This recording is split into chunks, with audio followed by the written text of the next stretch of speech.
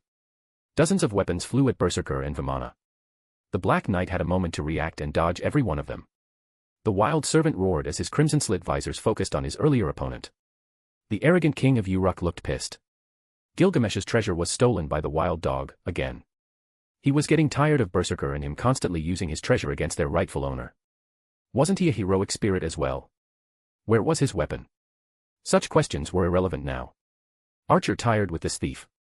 The audacity for such scum to reach out and grab that which belonged only to the heavens, it irked the demigod to no end. To deal with him once and for all, Gilgamesh snapped his fingers. Space behind him rippled. Dozens upon dozens of portals opened as the gates of Babylon further exposed the majesty of his armory.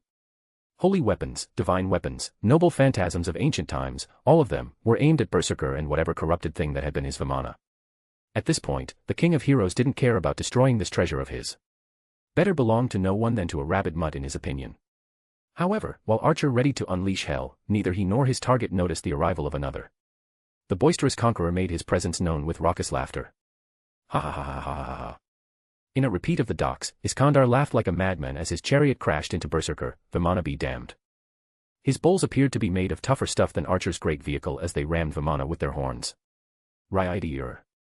As usual, his master Waver was next to him, screaming at his servant in sheer terror. The Berserker screamed too, but with fury, not panic, as his stolen ride dropped from the sky. Ryder and his master didn't stop though and flew further. For them, the dismounted Black Knight wasn't the last foe they would have tonight. 3 servants of the Knight class stared at the reckless charger from afar. Lancer and Saber wore dumbfounded expressions. Meanwhile, Archer managed to let out a relieved yet derisive chuckle. Humph, at least that King of Conquers has his uses from time to time. A small smirk formed on his face but it quickly disappeared when he noticed the stare of 2 other servants. Get back to your little duel, mongrels. My only prey is that insolent thief who dared to steal from me, again. Gilgamesh ignored the pair as an irritated scowl replaced his earlier smirk. True to his word, he went for the location where Berserker had fallen, leaving them knights alone to their previous activity. That being trying to kill each other. This time, it was Lancer who struck without giving Saber any room to breathe. She was initially surprised D'Armwood would take the initiative, exploiting her momentary pause. However, the King of Knights was fine with it. Artoria's instinct was allowing her to see the best course of action in this situation. She knew what she needed to do. Sweeping the attack aside, she dodged another strike to her foot and parried the shaft he tried to knock into her face. Giving a kick of her own, he made to distance himself, but she didn't follow it up. Regaining his advantageous distance, D'Armwood ready to approach her once more from his spear's long reach. But Saber raised her sword and started to redirect the majority of her mana into her weapon. Both of her hands tightly held her sword. She needed to finish this with one attack. Lancer moved fast but she'd managed to get a read on every move he'd made. She knew where he was going to strike now. The moment he raised his spear, Artoria already planned her counterattack. This will end it, he cried as he lunged. His aim was at her shoulder that she exposed. It was subtle and not that obvious of a target as his spear tip was directed at her dead center. But she'd been trying to expose the momentary weak spot in order to bait him. Judging by his confidence, she knew he would go for it as he could still evade if need be. However, he didn't know about the full extent of Saber's moves for she hadn't fully used them all ever since their first fight. Because of the curse, she'd kept the trump card hidden, unable to use it properly. But tonight, she would hide it no longer. Mana burst. The moment his spear made contact with her sword, Artoria released the force she'd hidden inside it. It didn't matter that his crimson spear was able to break whatever magic was used against it. The sheer raw power of the attack she'd prepared would be enough to penetrate whatever defenses Lancer had in store, regardless of a dispel effect or not. The crimson spear was knocked out of its thrust path. A beam of light and mana shot through Lancer's body. Time froze for D'Armwood. He felt it strange, how his senses seemed to be leaving his body as blood started to spray out from his wound. Saber's attack left a huge hole in the right part of his chest, completely destroying his shoulder. Guy Dirge thudded on the ground now, unable to be lifted by its wielder. Ha! Ha ha! Lancer chuckled as he felt the taste of blood in his mouth. A cough had him vomiting more. Unable to maintain his balance, he began to fall forward. But before his body could hit the earthen floor, Saber caught him in her arms. I'm sorry that I cannot give you the honorable duel you craved, Lancer, she said with a sorrowful voice, but he laughed. Come now. King of Knights. I think, you're the only one in this war who actually cared about honor. Your master, cruel a person he may be, if he forces you to work together with that thing. But, it doesn't mean, you were like him. Lancer spat red on the mud and dirt. I recommend leaving. I'm afraid, my ally isn't as noble as you nor I. Avenger wouldn't hesitate to attack, while you are wounded and exhausted, from our... His voice seemed to trail away. He didn't have long. Arturia's gaze could only drop further. You deserve better than this, D'Armwood. Do I? Heh. Who knows? Maybe this isn't the worst way to go. At least I died, before anyone could have betrayed me, or my lord. Despite how hard he made it to like him, Lord Cainith isn't that bad. He need only be more humble and careful with people around him. His carefree tone turned somber. Artoria, beware Avenger and her master. There is something wrong with that boy. I sense something unholy about him. Saber said nothing and only nodded. She had felt a strange aura about Lelouch Lampi Rouge. A nagging feeling akin to familiarity. However, she thought it was because he was from her homeland and was related to Britain royalty. Though, such thoughts were not what she wanted to dwell on further at the moment. I will look into it. Farewell, and thank you, d'Armwood Ua Dubni. You and I were denied an honorable Grail war, but at least, even for a moment, we had faced one another as knights should. D'Armwood weakly smiled as his body started to disappear. Soon, Lancer was gone and with him probably the only servant in this war worthy of her respect. Though, she was now unworthy of his. Artoria bit her lip before turning to the abomination behind her. Lancer has died. Kiritsugu should be satisfied with one less foe at least. Now, it was time to put down Castor and his creation. However, before she could take a step, the forest started to burn with fire. Eyes wide, she realized that the monster suddenly disappeared. Chapter 43, Chapter. In another part of the forest. You had perfect timing to interfere, Rider. Have you been spying everything from afar? Archer asked with a curious yet mocking tone. Right now Gilgamesh was standing before Iskandar and his little master. The King of Heroes failed to find Berserker and only found the ruins of his Vimana. An unfortunate loss, but Archer would make the Black Knight pay for it. Now, however, he was more interested in talking with his would-be interloper Rider. Yup. Saw everything from the sky. You, Berserker, Lancer and Saber fighting. Oh. And even Avenger charging towards the beast. I thought about lending that feisty lady a hand, but she'd have tried to kill me as well. No sense in interrupting if I'm not needed, eh? Rider laughed heartily while his master cowered behind him. In the presence of Archer, he knew enough not to make a sound. Smart child. Gilgamesh sneered. So what are you planning to do now? Well, we can always fight each other, Archer, Iskandar smiled while his master froze in terror. Since everyone is busy having a go tonight, we might as well have some fun too. And it's not like you're over the crazy one touching your things without permission, are you not, King of Heroes? The challenger made to smirk, earning Archer's seething own. Our Rider. While Waver was having a breakdown, Archer considered the offer. This night was boring enough already. While he saw some enjoyment in passing, it was not as entertaining as he'd hoped for. Though he wouldn't deny seeing Tokiomi do something for a change was amusing in its own right, the blabbering oaf was correct. He still wasn't satisfied as he hadn't tormented Berserker enough for ruining his night. Perhaps obliterating Rider would indeed improve his mood. However, before either of them could say anything, both servants felt how a strong aura covered the entire forest. Both looked in the direction of the monster but found only an inferno that was quickly spreading. Wait, this fire. Gilgamesh felt something about the blaze.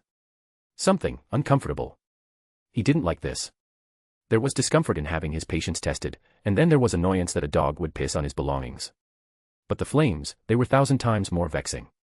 Without a word to the King of Conquerors, he dissipated into spirit form and left the servant with his master. Wait, what? Where did he go? Waver yelled as he looked around. But, to his surprise, his servant chuckled as he looked at the fire.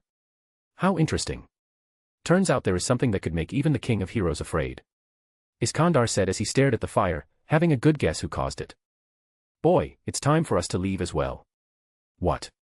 But we only hit Berserker. I thought you wanted to fight others tonight. Yeah, I wanted to. But I feel like the others aren't interested in fighting us anymore.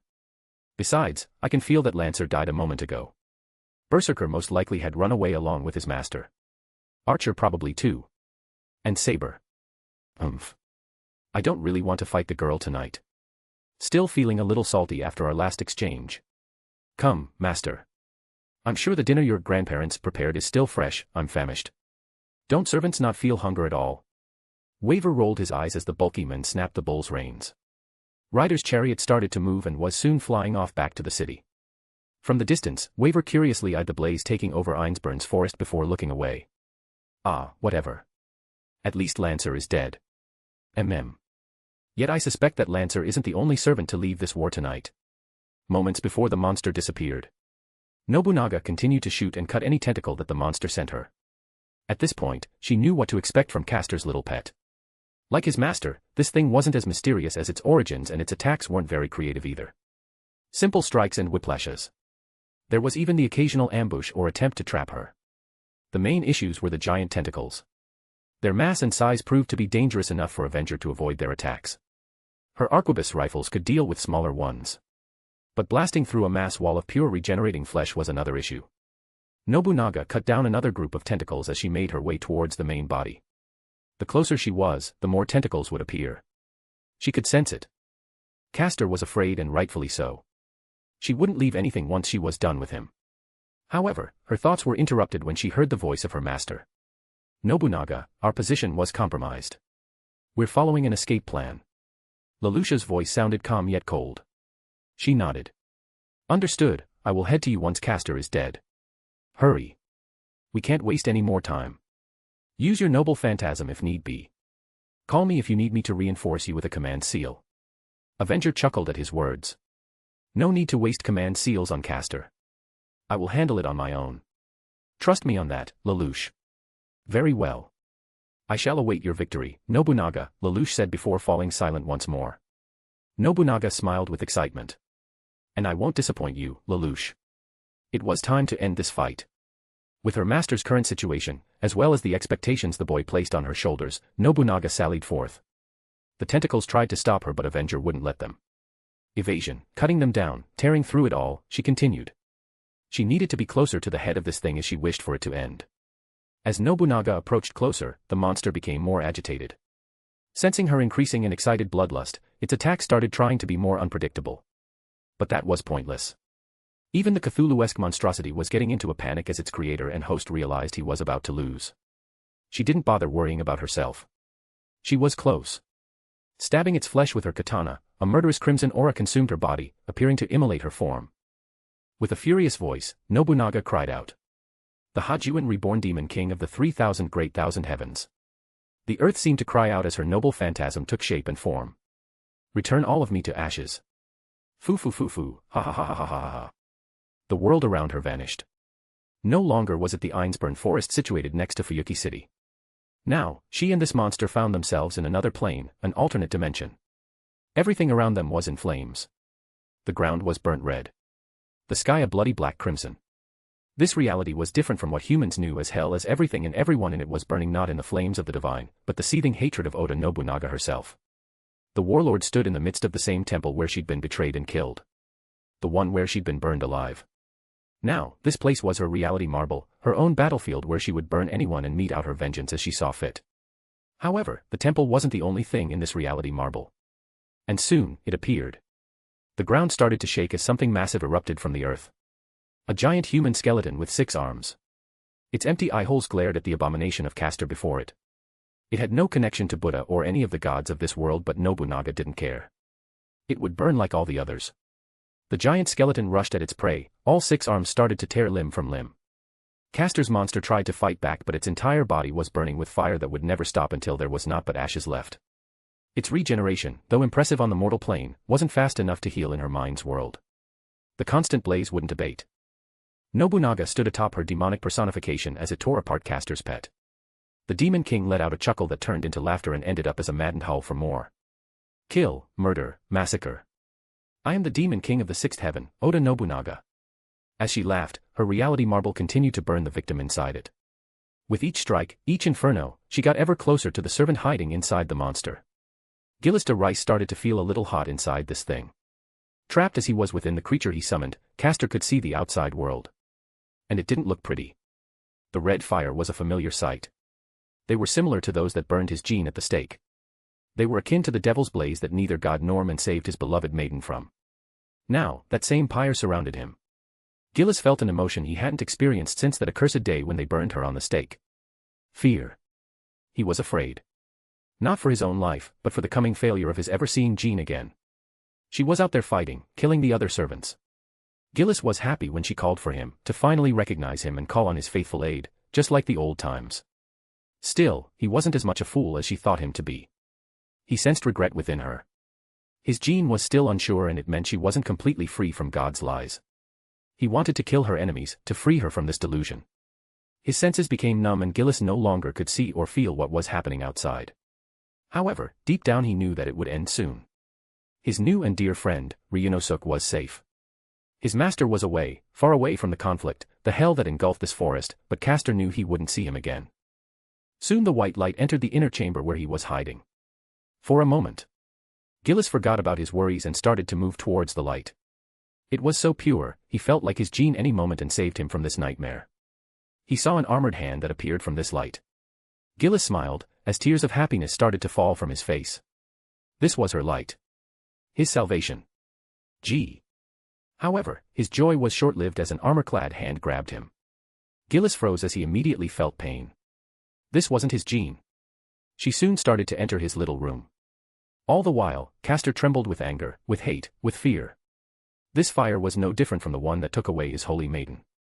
And he soon saw the face of the person who grabbed him.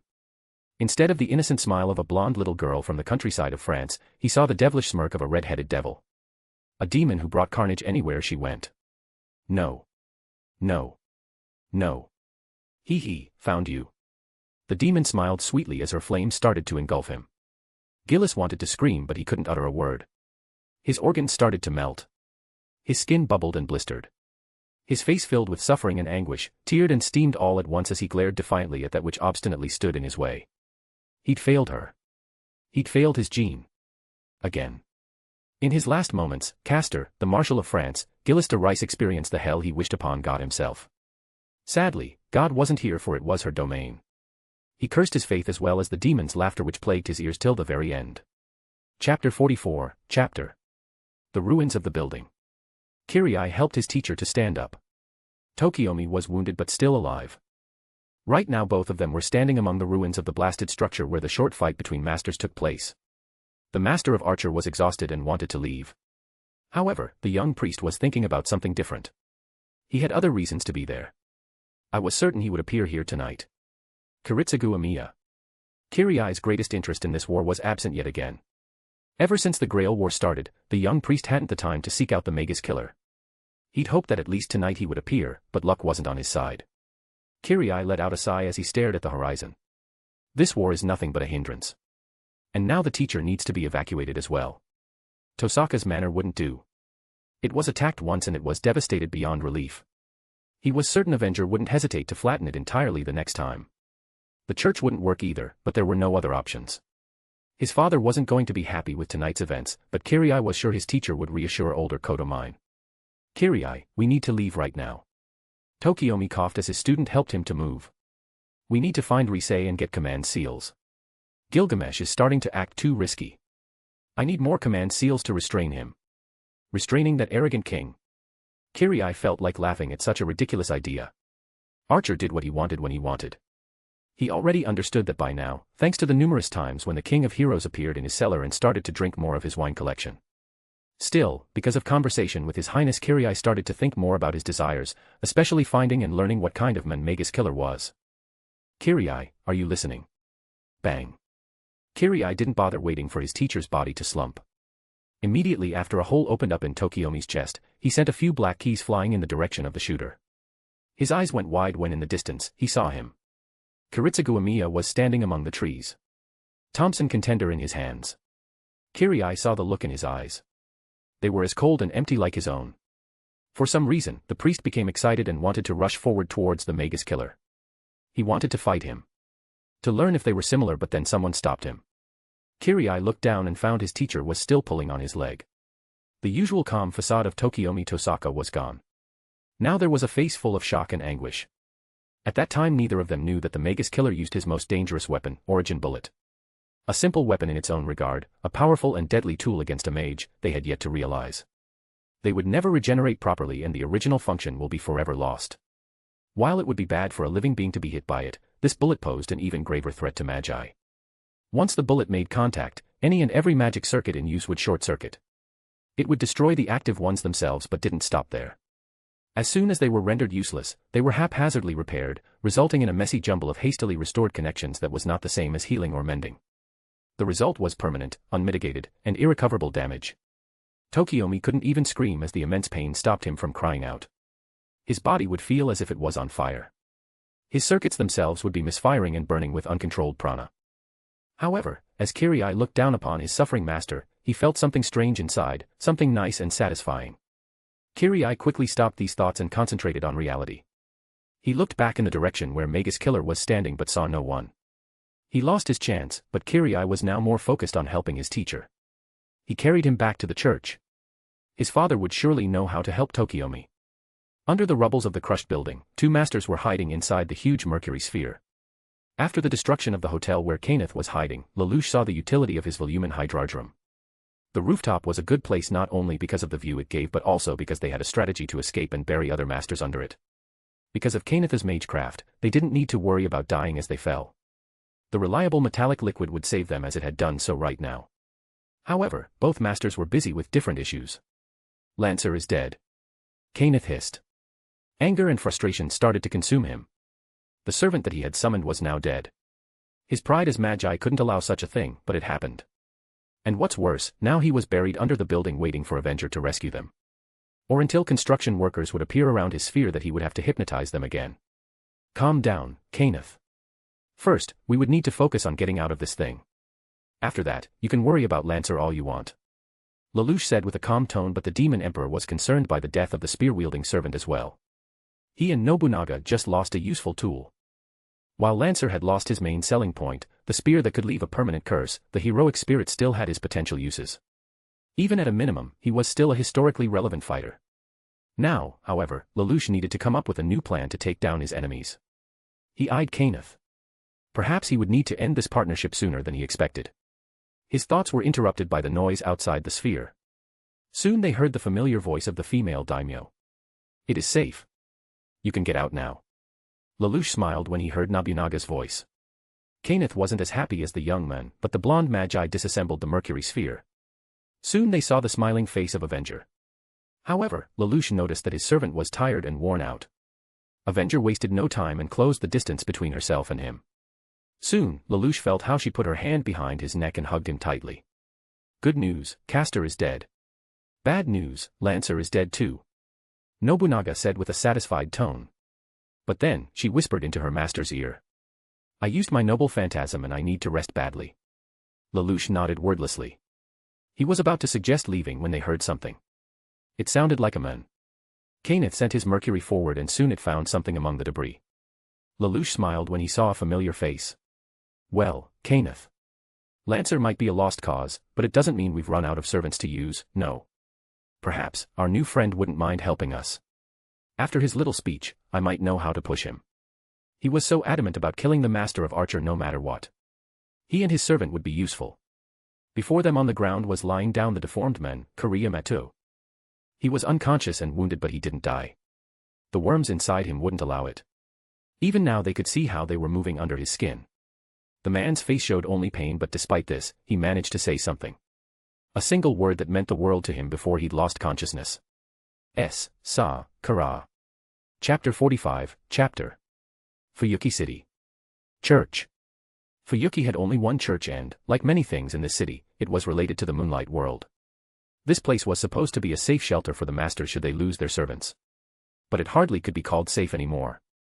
After the event of the previous night, the young priest brought back his teacher here, hoping his father would lend them a hand once again. The last night fight left two masters in terrible condition. The master of Berserker and master of Archer were badly wounded, but one of them suffered a fate worse than death for Magi. As Tokiomi slowly opened his eyes, he looked around and found himself inside the church's basement, lying on the bed. He was here a few times before and recognized it quickly. The magus tried to stand up but couldn't move an inch. Fear and panic started to overwhelm him. Tokiomi couldn't feel the lower part of his body. He tried to activate his circuits but nothing worked. What was going on? Why couldn't he feel his magic circuits? Wah! What is this? He shouted with a fearful voice. His usual calmness was long gone. NGH. What happened? I see you are awake, teacher. Kiriai's monotone voice caught Tokiomi's attention. Kariya. What is going on? My body, my circuits, what happened? The last question was most important to him. Kiriai's look was neutral and yet he looked at his teacher with pity. Gone. Tokiomi froze when he heard this single word. Kiritsugu Amiya destroyed all of them with one shot.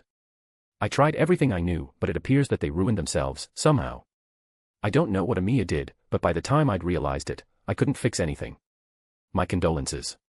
Kiriya silently stared at his teacher, watching as Tokiomi's face slowly became pale. He opened his mouth but nothing came out. He had an expression of anguish yet said nothing, silently screaming as tears started to fall from his face. His student wondered why he was enjoying this scene for some reason. After a few minutes, with a defeated voice, Tokiomi asked. Where is Rise? Maybe he still had a chance. Perhaps his old friend knew a way to fix it. However, his hopes died the moment Kariya answered. My father is dead. Killed, most likely by Lancer. Young Kodomine said it with an indifferent tone. Truth be told, he was upset by the death of the men who birthed him at first, but because he needed to help Tokiomi before anything, Kariya had little time to mourn.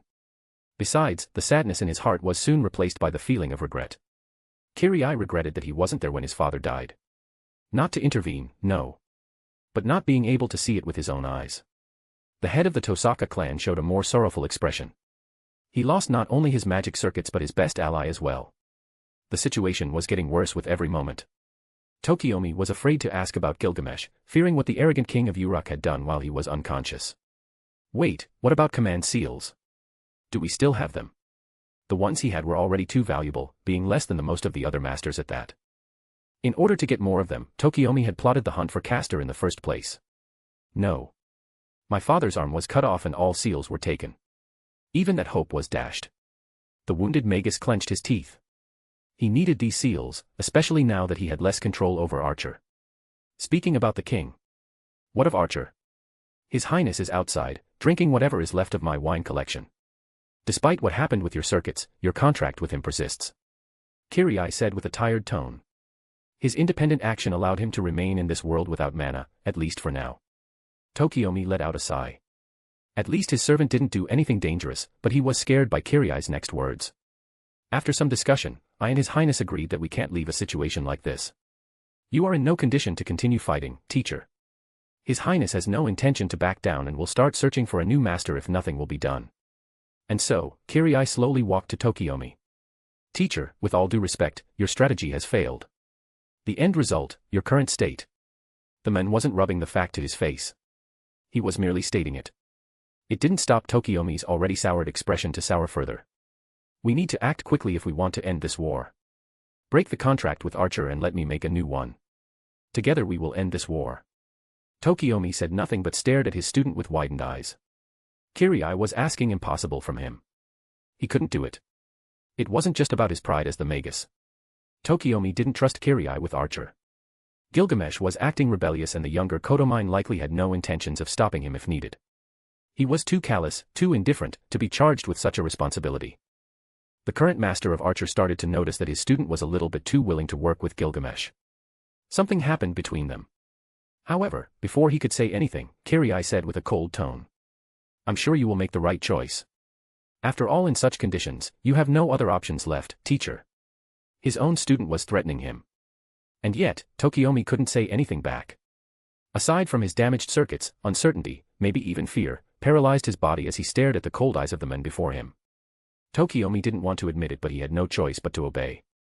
Kariya walked out of the room where his former teacher was resting. Unknown to himself, he had on the most pleasant smile. Though, he was soon greeted with the familiar smirk of the King of Heroes. I can feel that our little plan worked out, Master. Gilgamesh asked with a pleasant tone before taking another sip from his wine. Indeed, it wasn't hard to convince my teacher in such a state. Tokiomi has no room to refuse. And he very well knows it. Kariya eyed his command seals. After the merciless execution of all the assassins, he had hoped most of his involvement in this war over. Not because he tired of it, but more for the interest in a particular individual he'd been nursing since the start. But then last night's battle happened. Kariya finally saw him. The Magus killer, Kiritsugu Amiya. The infamous killer had the same look Kariya always had. Cold, emotionless, indifferent to the world. Perhaps it was fate guiding him that his decision to stay was a good one. Not for the sake of his teacher but to achieve his only yearning. His wish. I shall meet him again and see just how similar we are. Kariya thought as a small smile formed on his face. Archer hardly missed it. I see that you're finally burning with anticipation. Gilgamesh's snark belied his smirk. How does it feel to finally desire something so vehemently? Unusual, to say the least. He didn't pay the arrogant servant's tone any mind. Now that he was Gilgamesh's master, putting up with the prideful king was merely a cheap price to pay. But, now that I know what it is that drives me, the only question that remains now is how to go about achieving it. Kiritsugu was a dangerous person who wouldn't show himself unless he wanted it. Kariya needed to think of a good way to force the Magus killer out of hiding. I had high expectations of you. Don't disappoint me. As usual, the air that the blonde, Crimson Einzbern gave off was akin to the indifference of an audience that needed to be appeased. Not an active participant, for that was what the king saw himself as. Yet, that didn't mean he didn't know how to throw his actors a bone. But as I'm feeling generous, what of ending this war faster? That should make the mongrel that piques your interest act as well. Kariya considered it for a moment. That might work. But then I will need to speed up events to that end. He eyed his servant, careful to phrase his words. My king, do you perhaps want to go and slay other servants? The king of Uruk waved it away. At a later date, perhaps when I'm bored. But right now, I am irked to no end. Even if I would be forced to act, there is only one servant I want to erase more than all the others at the moment. Gilgamesh's carefree attitude disappeared and only a scowl remained on his face. That wild dog will pay for the blasphemy he dared commit. Not only was he an animal foolish enough to touch my treasures, but Tokiomi had the nerve to lie to me about my role in this war. Kariya had to hold his smirk back, though he didn't know he was subconsciously doing so already.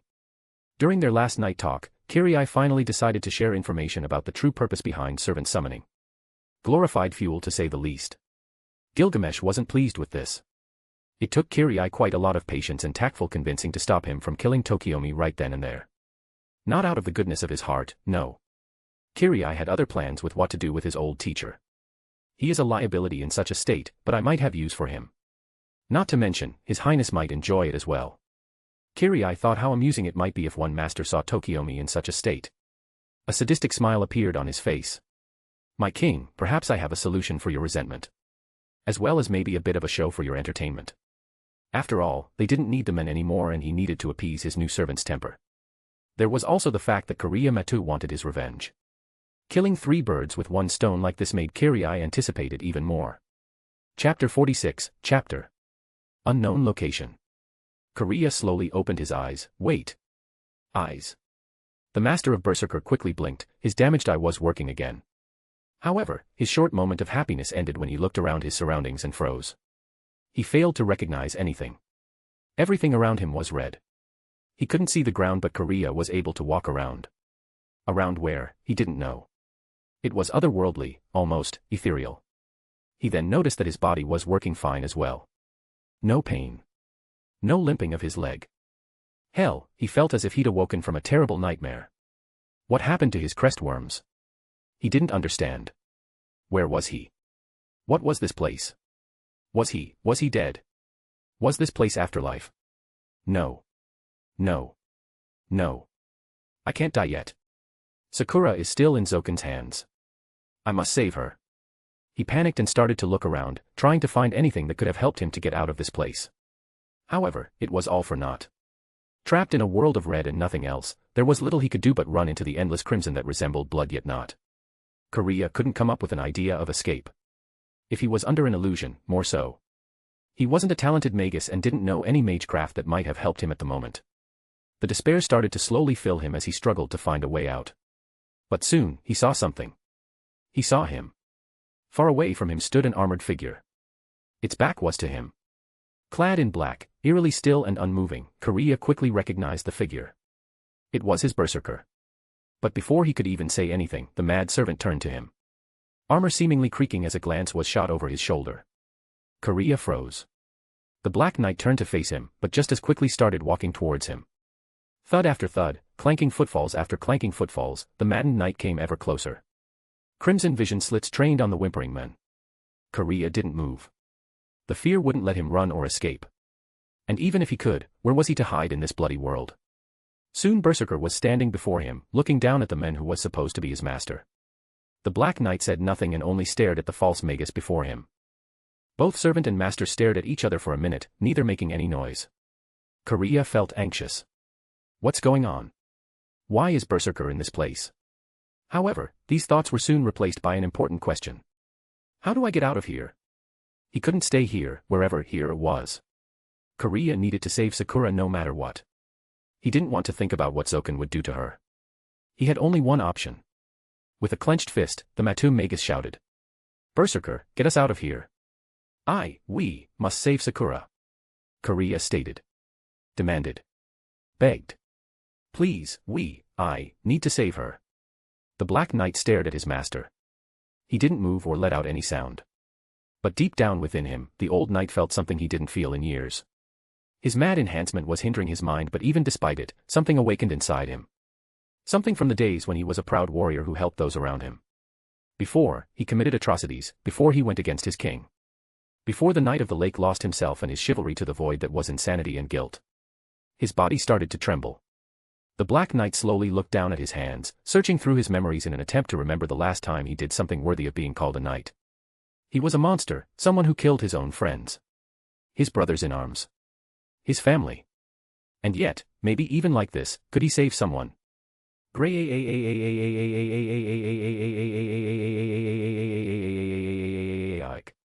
Berserker howled before silencing himself. In quick motion, his gaze was directed back at his master. Like a doll hanging on the tensest of strings, the Black Knight nodded.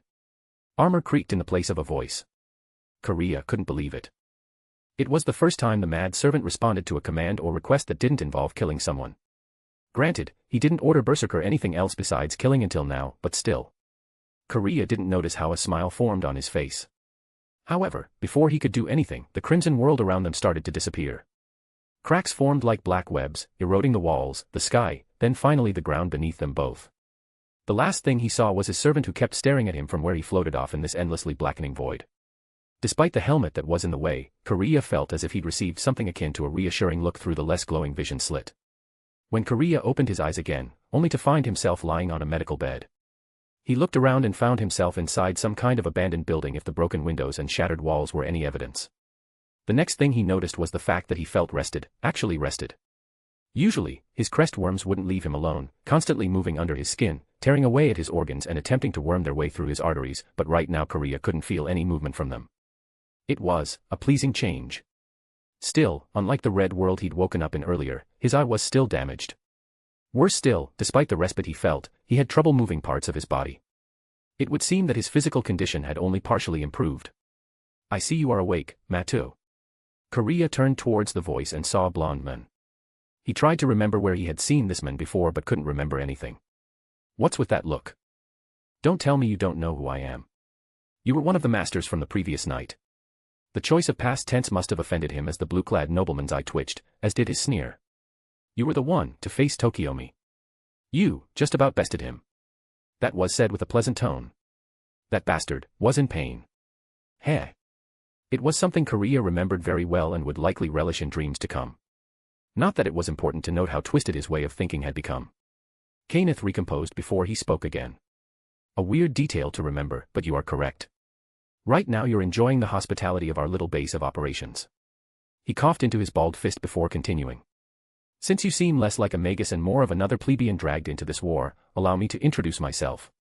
I am Kenneth Elmeloy Archibald, one of the masters of this Holy Grail war, or rather, was a master until last night. I'm no longer in possession of Lancer and, at the moment, without a servant." "I'm sorry to hear that," Kariya said, slowly understanding where Kenneth was leading. If he thought he was going to give up Berserker, he was wrong. Kariya still had his reason to keep moving and wouldn't back down only because this man saved him. The blonde magus noticed but waved his concern away. "Worry not, Matu. I have no intentions of taking away your servant. Unless you want to get rid of him, of course. In that case, I'd be more than happy to relieve you of Berserker." The smirk was done out of jest, but Kariya was well aware of the workings of a magi's mind. He wordlessly declined with a glare. "Leave him be, Kenneth." A cold female voice intervened. Both men turned towards the new person before Kenneth let out a sigh. "I'm in the middle of negotiating, Sola. Do not interrupt." Sola Ui said nothing and only glared at her fiancé. Kariya easily noticed that she was pissed by something but didn't know what for exactly. Before he could ask anything, she turned around and walked away, only reminding Kenneth about something. "Don't forget what Lelouch told you, Kenneth. He wanted to be informed when the master of Berserker would wake up." Kenneth simply glared as his future wife left them alone. But the parting words didn't so much bother him as it did annoy him. "Don't you dare mess up again." Kariya watched with confusion. She didn't bother to hide the venom in her tone. And though the blonde magus waved it away, the men on the hospital bed could sense real toxicity in their relationship. "Don't mind my fiancée. She just can't accept the truth that my servant died," he muttered but didn't elaborate. "Sola ui nuatari sofiari. She's the one who healed you and calmed down whatever it is that was inside your body. Well, wasn't that convenient?" To have not felt Soken's worm squirm even slightly was no easy feat. The elder would-be vampire would likely proclaim as much, prideful genius as he took himself as. Yet, they likely didn't do so for free. Your fiancé, Sola Ui. She mentioned someone. Oh yes. Lelouch Lampi Rouge, Master of Avenger and my ally. Kariya thought he noticed a slightly irked twinge in his tone at the mention of ally but thought nothing of it. He decided it would be better you lived when we found you unconscious in the rubble. After what happened last night, we came to the conclusion that working together would benefit us all. Excuse me while I call him, but before that, Kenneth leaned forward. I would like to have a little chat with you. You have interesting familiars, Matu. Never have I seen anything like them before. And I'm curious to learn even more. Kenneth's unnerving interest made Kariya freeze if not shudder in his cot. The master of Berserker touched his eye that could no longer see. This was a curse that Zokan damned him with, monstrous worms that created living batteries by eating away at the living. The old parasite likely planned to do the same with Sakura for the next war should Kariya fail. Just the thought of letting anyone else study and replicate such a thing, it abhorred Kariya. Mages spreading their horrendous experiments with other mages, it was out of the question if the end result was more people suffering like those he cared about. Kariya knew what kind of people magi were. They couldn't be trusted with something like this. No one deserved to suffer the fate of being a lab experiment. No one except for Tokiomi. There's no good that comes out of working with crestworms. Only suffering. You will gain nothing good from them, only pain and misery. He'd shot back with an adamant and warning voice. Nothing new in our business, won't you agree? After all, to be a magus is to walk with death.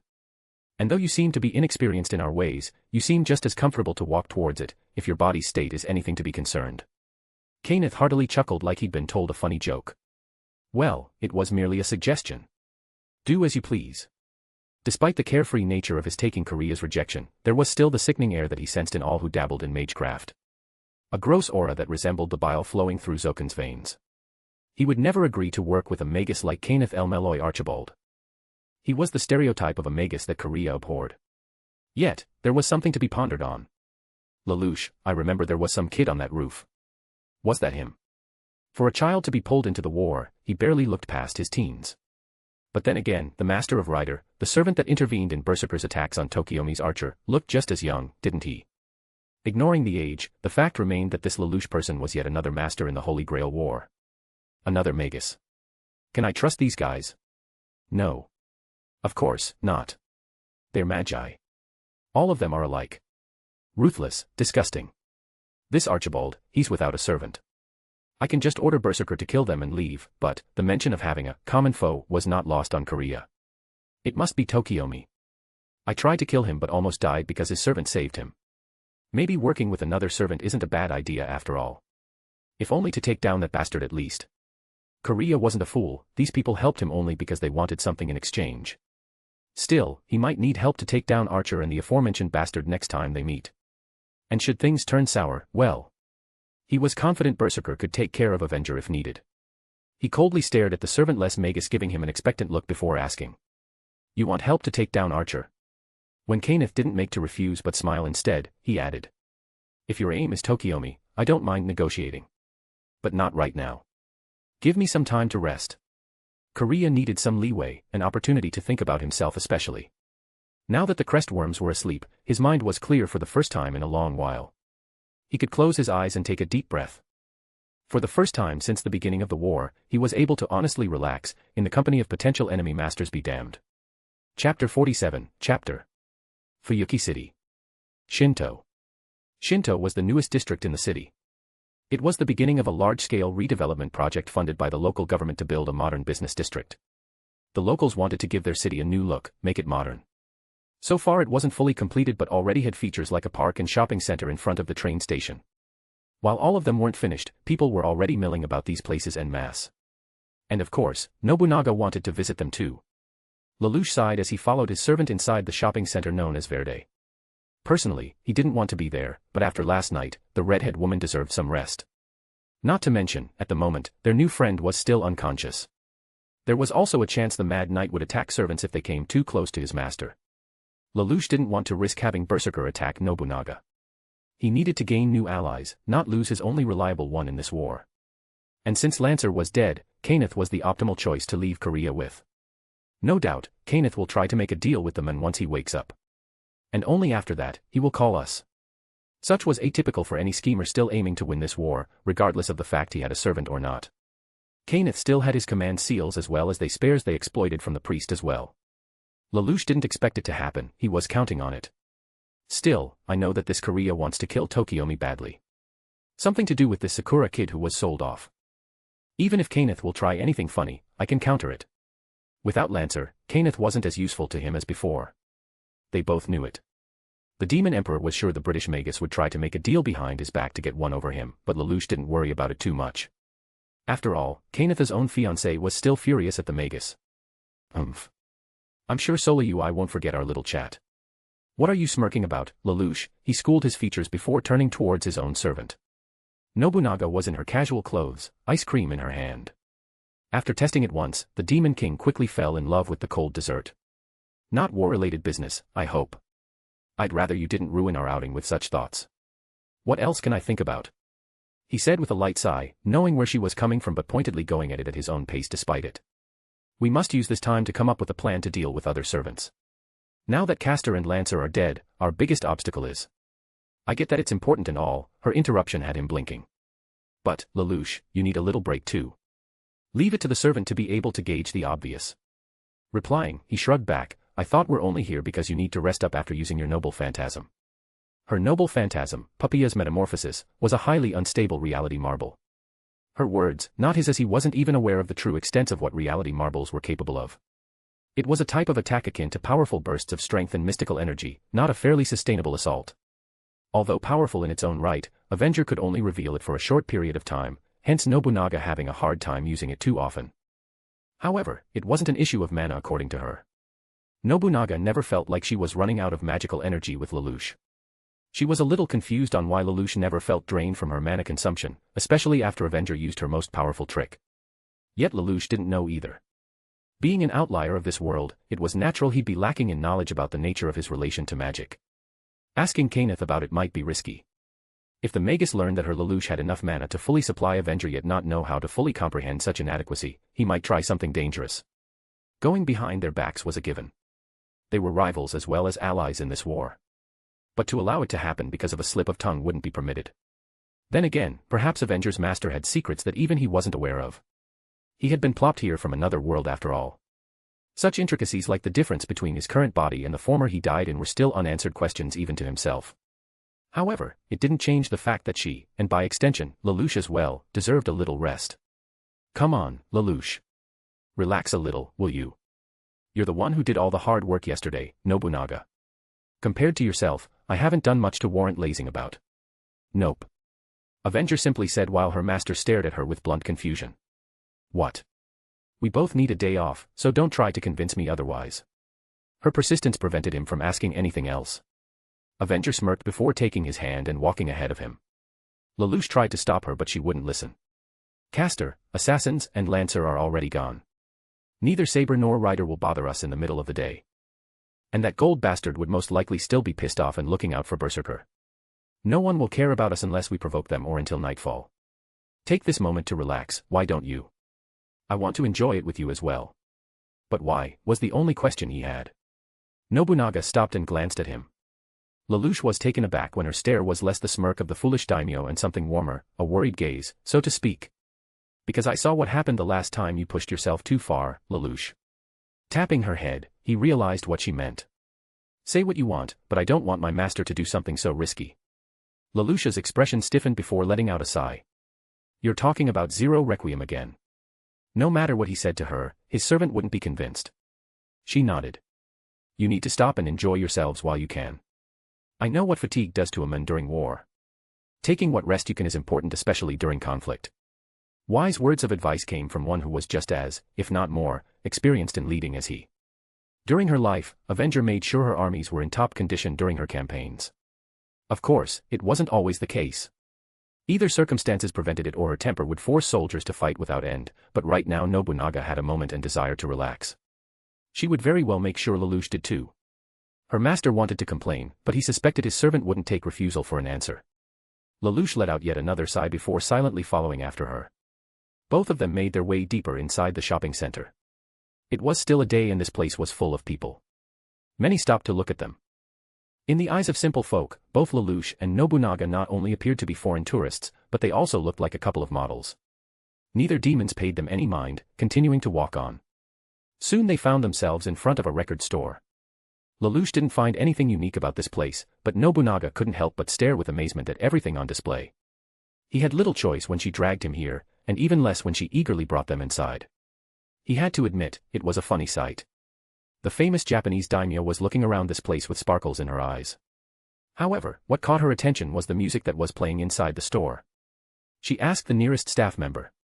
"What is the name of this song?" "Smells Like Teen Spirit" by Nirvana, answered the bald man in sunglasses with a beard. "It might be 3 years old but still a rock and roll classic." "You like it?" "Rock and roll," Nobunaga said slowly. The Grail never provided her with this knowledge since it wasn't important, but she would disagree. Avenger didn't know why, but she was loving it. "I love it." "What about you, Lelouch?" "I rarely listen to this genre. I prefer classical music." Lelouch was a prince and was raised according to royal standards. Something like rock and roll seemed too barbaric for royalty, at least, in the eyes of his tutors at the time. While he stopped caring about his lineage after being sent to die in Japan, Lelouch continued to prefer classical music above others. The soothing nature of it was ingrained into his senses. The store owner snorted. "I see that both you and your boyfriend aren't very familiar with rock and roll. If you want to experience the best, I recommend Section B," the owner said, pointing behind them. "Oh, we aren't a coup, oi." Lelouch tried to clear up a misunderstanding, but Avenger didn't let him. The female servant quickly grabbed his hand and dragged her master towards the directed section. "Thanks," she said enthusiastically as Nobunaga and Lelouch walked away. Once they were near it, her crimson eyes started to wander around, darting to and fro various disc records in quick succession. She carefully picked each of them, memorizing the titles before moving to the next one. She glanced at her partner. "Can we buy them?" "All of them?" Lelouch asked with a perplexed expression. It turned even more perplexed when she nodded.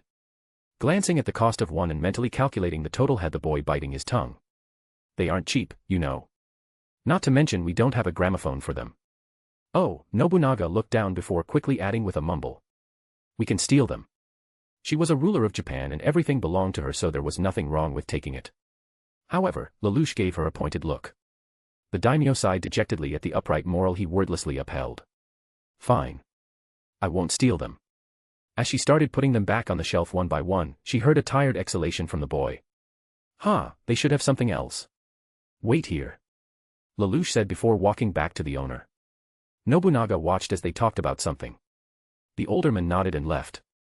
Not a minute later, he'd come back with something in his hands. Her master smiled and paid for something before walking back to her. As he approached her, Lelouch gave her a strange black device. "Here." "What is it?" Avenger asked as she eagerly yet carefully studied the little device. "A portable CD player, Discman. It's still the 20th century for this world and people haven't developed smartphones or MP3 players yet, but this thing should suffice for now." Lelouch noticed that his companion still didn't understand the purpose of the little thing in her hands. With a smirk, he added. "You can use it to play music like the one you heard earlier." The childish eagerness in Avenger's eyes sparkled as she glanced from the CD player to him. There was something amusing about seeing the normally deadly and ruthless Nobunaga act like the unassuming young woman that she was. Before she could ask for the obvious, Lelouch handed over a few compact discs, a selection of her new favorite genre of music. Nobunaga didn't waste a moment and immediately put on the headphones and started to listen. She closed her eyes and silently enjoyed this new music, going so far as to dance in place with the balls of her feet. Back in Avenger's day, she had to order servants to play tunes for her. But comparing what was actually played and what she was listening to now, the music of the past couldn't compare to this. There was something majestic about it, she felt like her heart was on fire. It had always burned with the flames of vengeance, as her class implied. But the passion sparked by the tunes were something far, far different. As she listened to the rock and roll, it reminded her of her many battles, but not in the same sense as mere reminiscing. Nobunaga remembered her first charge into the violent fray. The adrenaline, the drive to survive hell, the battle high she'd get drunk on as the conflict raged. How she would destroy her foes as they came after her, one after the other or in droves. All for them to die at her feet as she marched on ahead, a survivor. In those moments, she never felt more alive. And despite not being in the midst of a battle at this very moment, she was able to relive the same tension, the same high she'd only ever found in combat. Humanity has indeed come a long way. A small smile formed on her face. This is far more breathtaking than I expected. Thank you, Lelouch. She's genuinely happy. Interesting.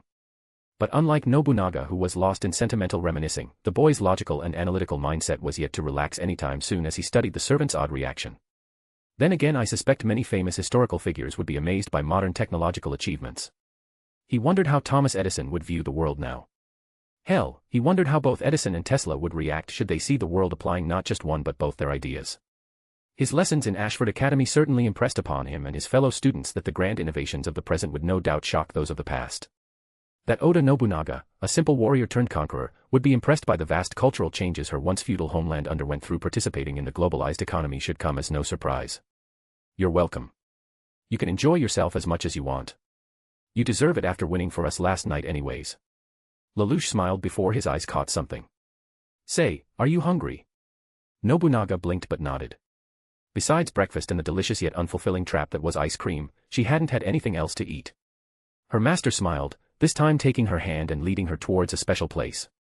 Avenger didn't protest but followed her master with curious eyes, intrigued at the sudden initiative he took to lead for a change. Nobunaga wouldn't hesitate to admit. This day was pleasing enough as it was. She discovered something new and amazing, plus it seemed her master was enjoying himself as well. Here we are. Pizzeria. Yeah. I feel like it was forever since I had one. So why not grab a bite to eat here while we take a break on our day off?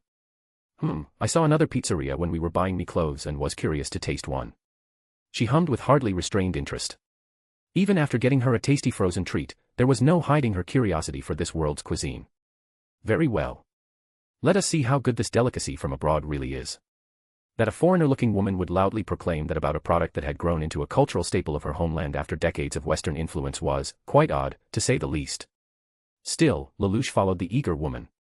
The pair soon found themselves sitting inside and waiting for their order. Mere minutes of waiting passed until their food was delivered.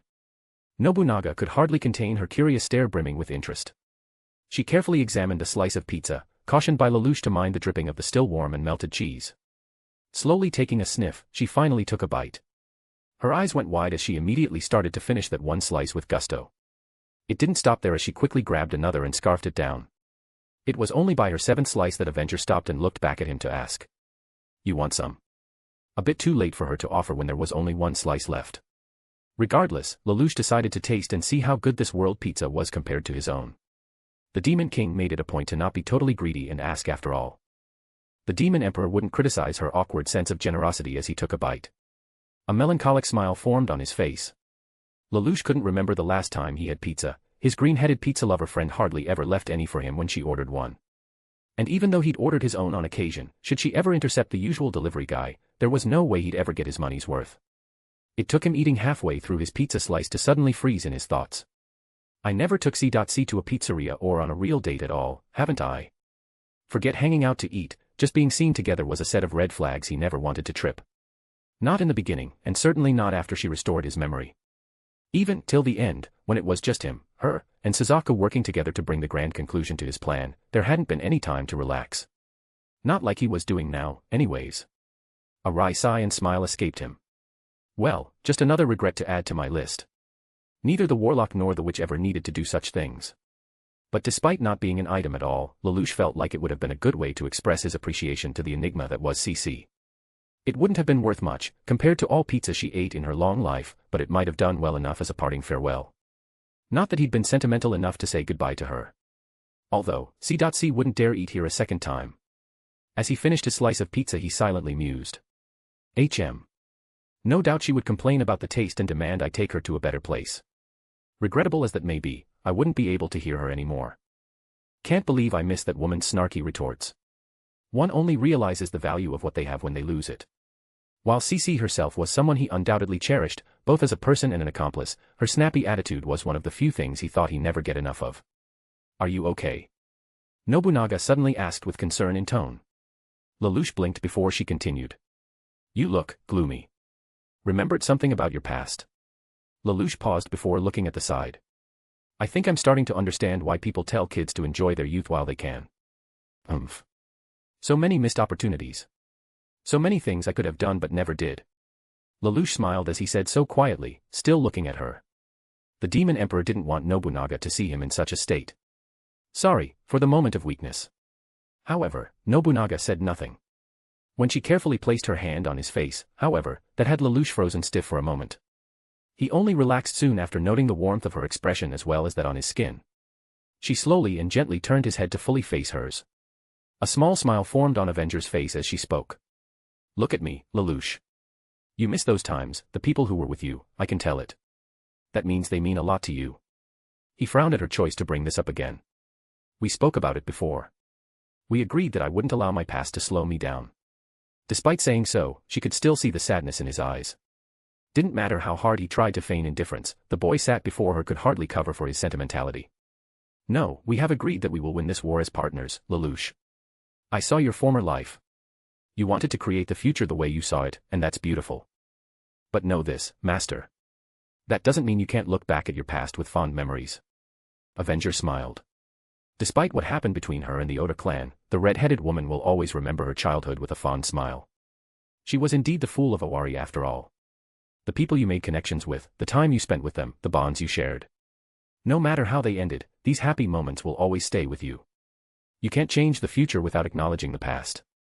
I no longer desire to change the world or its fate, he argued back. I just want to end this conflict I've been dragged into. And what will you do after that? Nobunaga asked. What does Lelouch Lampirouge seek at the end of this conflict? What is your new goal in life, Master? He stayed silent. He had no answer to give. I was called to this world to participate in the Grail War. But I wasn't told what would happen afterwards. Will be I killed? Should I fail, that's almost certainly a yes. But if I succeed, would that mean no? If so, then what? There's nothing for me here. No one. Not CC, not Colin or the Black Knights. Not Ashford Academy. Not even Suzaku or Nunnally. Lelouch thought with a worried expression as a simple question was asked of him. What was there in this world for Lelouch Six Britannia? What am I to live for, here and now? This wasn't a topic to think about during a war. It was distracting him, but Lelouch knew that sooner or later, he would need to think about it and find a new purpose in life. Uncertainty was his enemy, but doubt and wavering resolve, more so. I don't know. Lelouch looked down. Nobunaga sighed but added. Well, in that case, we just need to find you one. He raised his eyebrow and blinked. We. The redhead servant nodded. Together. We have sworn to fight alongside each other, have we not? I have my dream to reconquer my homeland and spread my new empire across all of Asia. While I would like to repay my master in assisting him to find a new purpose in life, I would dislike having to share the same goal as you. She smirked. You have experience taking over the world once over already, so I will be at a disadvantage, no. Lelouch couldn't help but snort at that. I highly doubt I would want to repeat such an arduous task, you know, he reined in his mirth with a sigh. Last time, I did it out of necessity, not because I wanted it. Yet, I suppose, if I were given no other choice but to stay, world domination does sound tempting. As you say, I do have experience in it. One could call it my speciality, ruling over others, that is. Nobunaga laughed mockingly as she looked to the side with feigned panic. Oh no, what have I done? Have I stoked the ambitions of my would-be rival, she said in an amused yet exaggerated tone. Lelouch rolled his eyes at her performance. His partner needed to improve her acting skills. Oh, dear. As much as it pains me, we have no choice but to fight each other. My master, while I appreciate and do so enjoy our current partnership, I will not allow anyone else to rule this world but me. Oh. I see no reason for negotiations to break down. Should I actually decide to take over the world, I would actually prefer to rule over it with you. Lelouch didn't notice how Avenger froze when she heard these words. World conquest isn't an easy thing to do and I will need competent allies. Especially since this world technology is too outdated compared to what I used to work with. You will conquer this world with me. Nobunaga interrupted Lelouch and stared at him. He felt a little bit uneasy under her intense stare but nodded to further entertain her. Theoretically speaking, of course. If I will actually think about doing it again, you'll be first I ask to help, Nobunaga. Lelouch theatrically stated, not noticing how her smile seemed to grow with every word he said. It was at the point where he could see her teeth. Avenger's smile became feral as she listened to him. After all, from one demon to another, would it not be better to each leave half of the world in the other's capable hands? We're partners, after all, Nobunaga. Accomplices. That word, it made her heart beat faster than usual. Avenger had friends, allies, followers but never partners. She'd never had an equal to work alongside with, someone she could entrust her back to, through thick and thin. Even her oldest and most trusted friend Ieyasu was just that, a friend. But he was still a loyal retainer, fearful of her wrath. But Lelouch claimed they were accomplices. In his eyes, they were equals.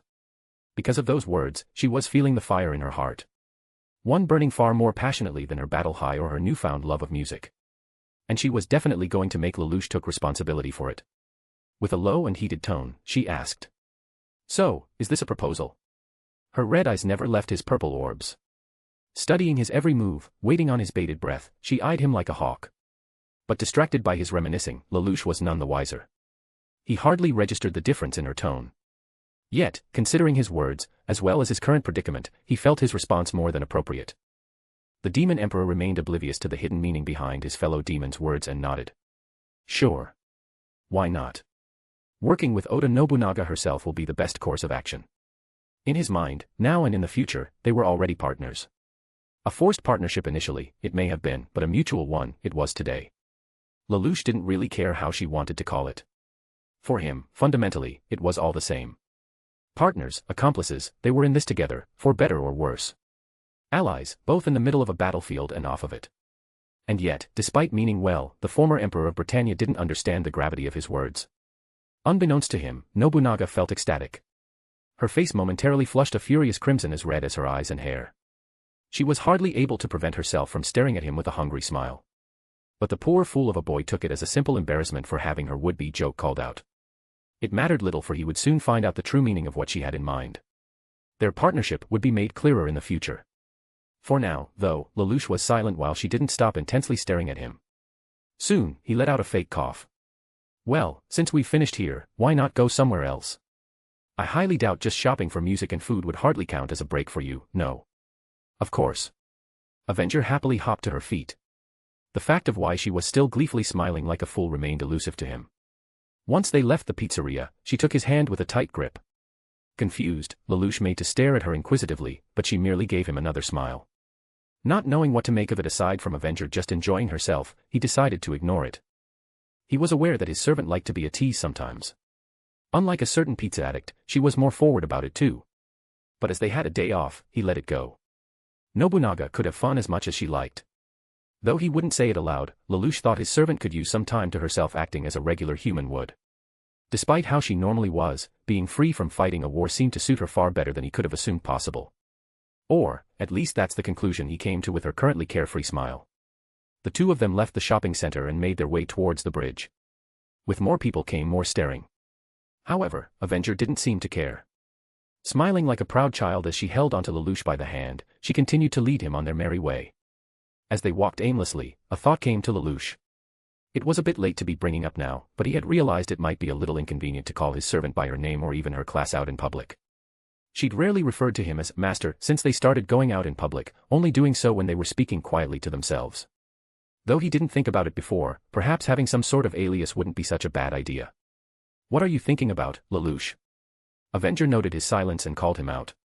Well, I was actually thinking about what to call you. That piqued her interest, though Nobunaga feigned disinterest and waited for him to continue. Saying your real name is dangerous. Either other masters or their familiars might hear us. Avenger is also inconvenient. It draws too much attention even in a normal conversation. She could only giggle at the thought of him feeling embarrassed about that. Don't you think it's a bit too late to worry about something like this? The only servants who could have spied on us was the one-turned-many assassin. Not to mention, they're all dead. And besides, you've already called me Avenger out in public. Sure, it's drawn some eyes, but the thoughts of the unimportant masses matter little to me. Nobunaga smiled. Still, if you want to give me a nickname I won't mind as long as it is something cool. Oda Nobunaga, what can work, Nobunaga? Nobuna. No. Lelouch thought about it before coming with an idea. This might work. Nobu. What? Nobu. Avenger asked with a raised eyebrow. Doesn't it sound too similar to my actual name? Maybe, but I think it is better than calling your full name. Also, I think it sounds cute. Lelouch wanted to pay back and tease her as well. But Nobunaga didn't look dazed, in fact, she carefully mouthed the name over and over. Like a goldfish learning to breathe. Nobu, Nobu, Nobu. You're right, it does sound cute. Nobunaga happily said. I love how it sounds. Lelouch didn't expect this reaction but played along. Oh.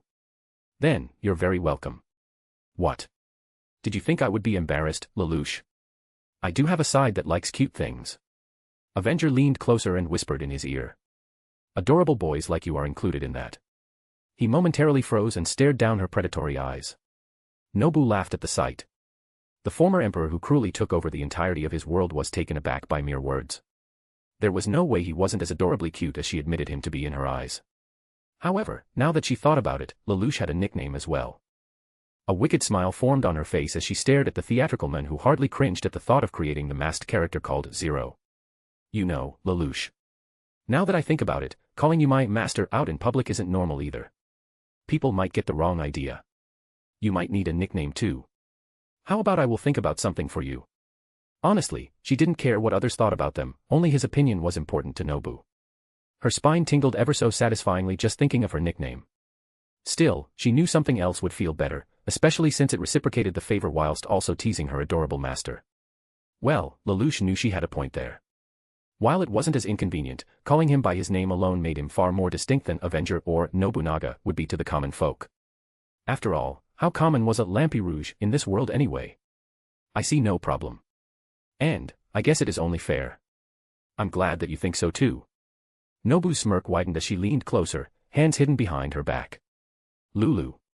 Lelouch stopped moving. His eyes went wide with fear. Wah. Ha ha ha. Your expression is priceless. Nobu laughed. Come now. You haven't forgotten, surely.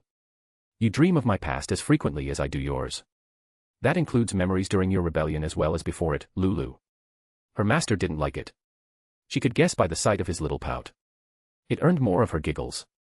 She knew it was a little childish, but Nobunaga couldn't remember the last time she had such fun. Maybe when she and her little brother were still children. And though he seemed to act affronted, he wasn't as sensitive as he appeared. Case in point, the fact he didn't stop her from using it. Even though the nickname itself was given to him by someone dearly important, someone forever lost to him long before the Zero Requiem, he didn't try to stop her from speaking it. Just, don't call me like that in front of other masters, please. Nobu waved his concern away with a smirk. Don't worry, my dear Lulu. I wouldn't dare let others insult the honor of my master as a simple jest. Calling you by that name, only I shall have that privilege in this world. For, even if there was no one to affectionately call out to him like that anymore, she wouldn't allow Lelouch Lampi Rouge, the only one she saw as her equal, to ever be left alone. Lelouch could only hide the lower half of his face behind his palm as he looked away from her smug grin. It was her victory, but she could tell by the light in his eyes. He will get back at her, eventually. She welcomed the challenge for there would only be one she would allow such honor. The pair of demons, Nobu and Lulu, continued enjoying their day off, carefree banter and teases of the past notwithstanding. As they were still waiting for the call from Kenneth, they could enjoy themselves as much as they wanted. For now, at least. Chapter 48, Chapter. Outside the city. Einzbern Forest. One man walked inside the magically protected forest, not caring about the danger such recklessness might earn him.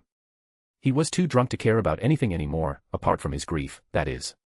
Reconnaissance took another sip from the beer can before tossing it away. The former master of Castor was already intoxicated but he didn't stop and continued to walk. Soon, he found his destination. The former battlefield. The same one where his best friend did the coolest thing Reconnaissance ever saw. The trees around the area were smashed and burned. Branches, trunk, root, and even the soil, all were overturned, carved away, annihilated in the face of the mayhem that occurred not a few hours ago. The serial killer let out an inebriated chuckle. His short-term, yet bestest friend really knew how to party. He decided to stop and sat down on one of the collapsed trees. Reconnaissance pulled out another can and raised it towards the sky. If God truly exists, I hope he was amazed by the show you put up, boss. Or, what was cut short of it anyway? A single tear fell from his face as Reconnaissance continued. Farewell, Boss Bluebeard. You really were the coolest person I ever knew. Reconnaissance started to drink and didn't stop until the can was empty. Once there was nothing left he chucked it away. With nothing left of his pal, not even a body to bury or even anything to do at this time, he just looked around. All of this was damage, this destruction, this chaos, was done by his best friend. The saying went that the greatest of men, the best of the best, almost always went out with a bang. But why? Why did they have to leave so early? Reconnaissance couldn't understand. We're people who don't lie to ourselves and do as we please. We're more honest than these zombies who live every single day the same boring way. Whatever, I should find some family and have fun with them. Maybe pay a little tribute and try out what he taught me this time. Boss would have liked it that way. A small smile formed on Ryunosuke's face. Today he would kill some kids in memory of his best friend. Caster would have done the same for him, no doubt. However, as Ryunosuke stood up and was about to leave, something stopped him. Bang. One shot rang out and had him falling to a knee. Bang. The second seemed to have struck his leg harder than the first as it had him falling forward on his face. He'd heard it all before, feeling the pain in his legs. So drunk was he that, when he saw two small holes that were now bleeding through each of his knees, one of which looked partially disconnected with the rest of his lower leg, Ryunosuke stilled in silence. All before a wide smile formed on his face. Ha, ah ha ha. This feeling again. Amazing. Ryunosuke, so lost was his mind to the alcohol and pain, didn't notice two figures closely approaching him from either side. One of them knocked the hearty sniggering air out of him as she kicked him to his side. Gun, locked and loaded, Miyahizo ready to fire. But just as her finger rested on the trigger, her partner stopped her. Wait, Kiritsugu said with a cold voice. Not yet. He might know something. His partner nodded and backed down. The true master of Saber stepped closer and grabbed Ryunosuke by the collar. The wounded maniac didn't even seem to mind the rude treatment. Ryunosuke Uryu couldn't help but giggle even more erratically. It was all too cool and fun. That or the alcohol had gotten way over his head. Your servant fought against Avenger here. Tell me everything you know about her and I will let you leave. It wasn't a lie. He would be free to go. But Nia would be ready to put a bullet in him regardless of whether he'd make it out of the forest's boundary or not. But despite the looming threat of death, the deceased caster's master continued to laugh. Kiritsugu kept his calm. What's so funny? Oh, sorry, but you look like those hired killers from the movies. So cool. Also, I was shot the second time this week, neat. Kiritsugu raised his eyebrow. What do you mean the second time? Ryunosuke drunkenly waved his hand with a shrug, about to answer but momentarily gagging at puke he swallowed back. Kiritsugu gave the man time to collect himself. Ah, my bad. It's just, some foreign guy tricked me the last time and shot me in the back. Ah, shit, I lost so many kids because of him. Boss said it was most likely the master of that red-headed bitch who fought him. Ah, how boring of him. Kiritsugu carefully listened to the madman. Taking the words of a drunk seriously, but it was the information of the only unaccounted-for master. He didn't know if this Lelouch Lampi Rouge was capable of magecraft, but from what the child murderer said, it would appear the master of Avenger was using regular weapons. To surmise, Avenger's master tried to kill Ryunosuke. He failed, of course, but Kiritsugu now knew a little more than he had yesterday. After seeing what the boy's servant could do against a fully independent and out-of-control caster, getting rid of Avenger and her master's priority as a target were both raised. However, before that, he grabbed Ryunosuke's hand and tried to find the command seals, but there was nothing. Your command seals, what did you do with them? Oh, these tattoos. Boss asked me to use them on him. Said something about getting even more power. All three. Ryunosuke simply nodded with a smile. Yup. Tattoos aren't my thing honestly, plus they were itching anyways, another gag, another vomit held back. The stench of the former master was getting stronger, as well as his wooziness. Kiritsugu clenched his fist. He didn't expect to gain much from someone like him. He had some information, but he'd hoped that at least one command seal was saved. Hey, Mr. Killer, can I ask you a question? Do you kill people because of money or you do it because you're loving it? Ryunosuke asked innocently while Kiritsugu narrowed his eyes. What do you mean? Wheel, not to brag, but I've killed tons of children, so you might call me a professional killer too. And I do it because it's fun for me. But you're a real killer, something like those hitman types in the movie, right? I mean, I didn't even notice you until you and your partner shot my legs out from under me. Which is super cool. Killing people for money is sort of a dream job I once had, and I was kinda curious if you like it the same way I like my hobby. Kiritsugu's brow furrowed as he eyed the smiling drunkard with disgust. For him, it was a means to the end. For Ryunosuke it was some kind of twisted pleasure. The master of Saber met people like him before. Psychos. The criminally insane who couldn't be reasoned with. Basically, the people he placed at the other end of his gun's barrel. I'm nothing like you. I kill only because I need to, not because I like it. Ryunosuke let out a short snicker before turning into a cackling laugh. What are you laughing at? Ahahaha. Ah, my bad. It's just. SNRK. Ah.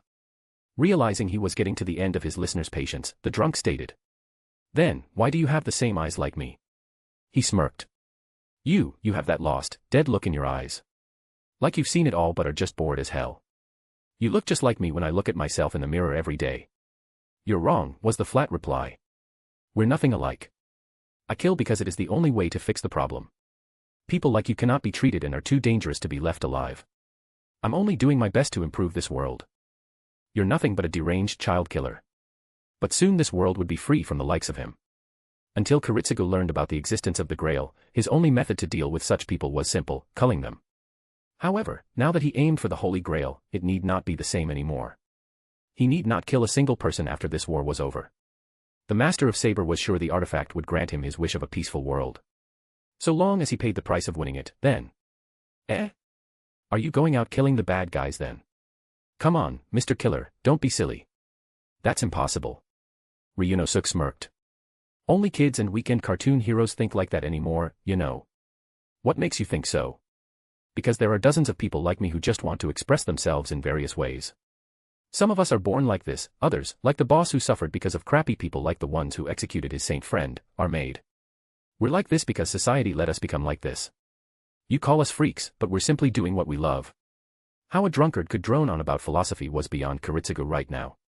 Even if the words made sense, the creature pretending to be human didn't move the stone-cold killer who murdered for justice. Ah, you look like you don't get it. Neither of you does. Boss understood me. For a moment, I thought you might. But whatever.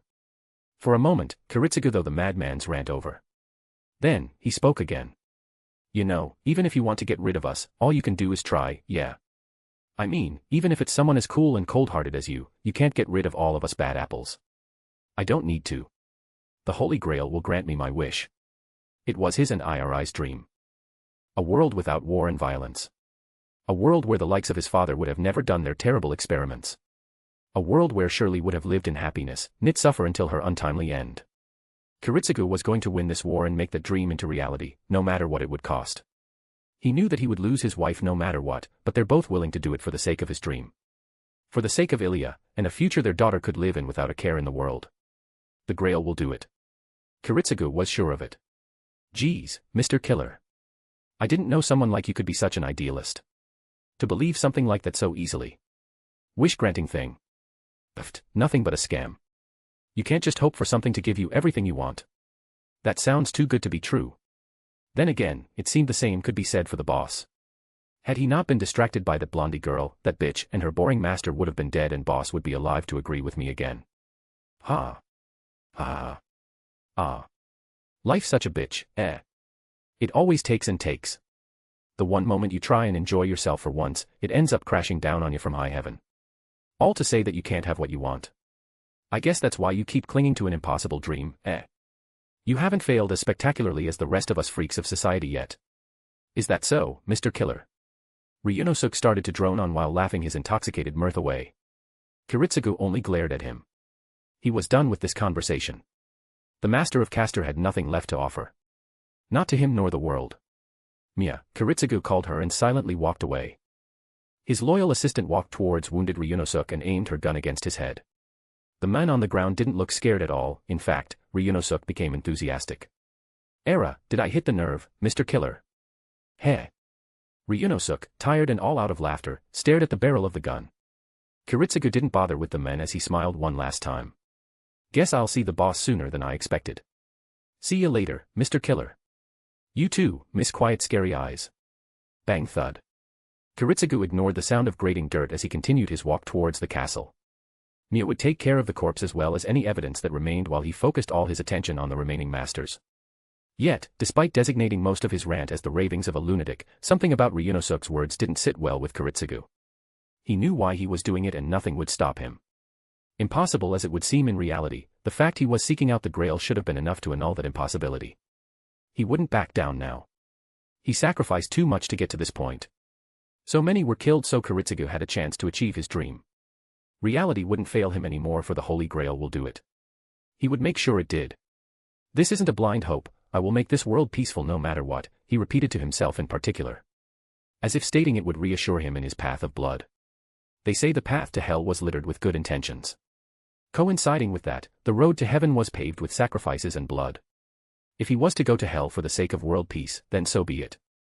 Once this war is over and my wish is granted, I will pay for my crimes. But until then, I shall go on. He stamped down on the earth. The soles of his shoes were stained with the dried blood of the late caster's minions. The same ones that were born from the bodies of the kidnapped children. Merely a few of the many he intended to save. Avenger's master is but a child playing a dangerous game. But he wields one of the most deadly and unknown of servants. Lelouch Lampi Rouge. I'm sorry if you were dragged into this mess by the Grail. Calm, collected, and focused on his last job that was the Holy Grail War, Kiritsugu Amiya vanished into the still-shattered doorway of the Einzbern mansion. But for the sake of the world, you will die like the rest of them. Chapter 49, Chapter Fuyuki City. It was late in the evening. In the far corner of the city, inside the abandoned building, the Western Magus grunted as he looked over his belongings. Almost everything Kenneth brought with him to Japan was lost during the blasted explosion of the Hyatt Hotel.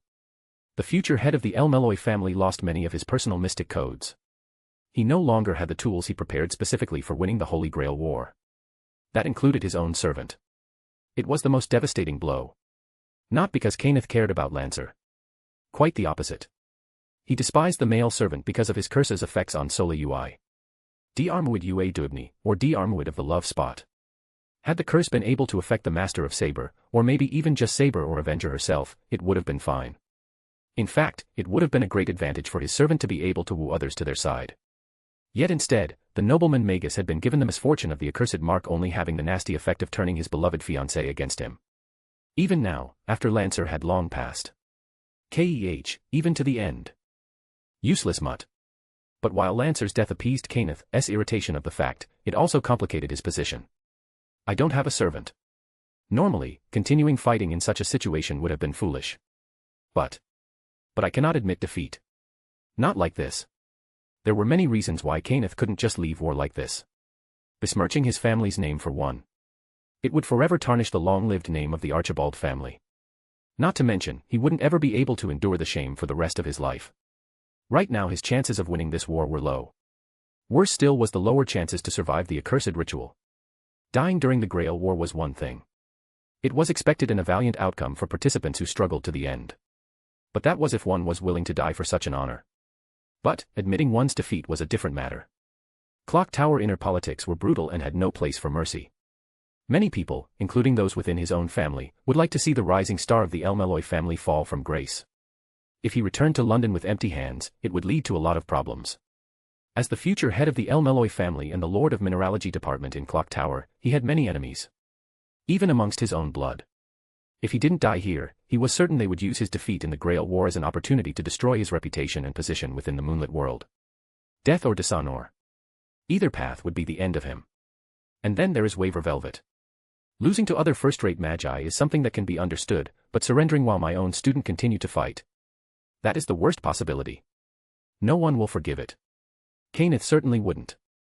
He could not allow Waver to survive, much less win this war. For the sake of his reputation, his student must be silenced no matter the cost. However, he still had a good chance to return to London with victory.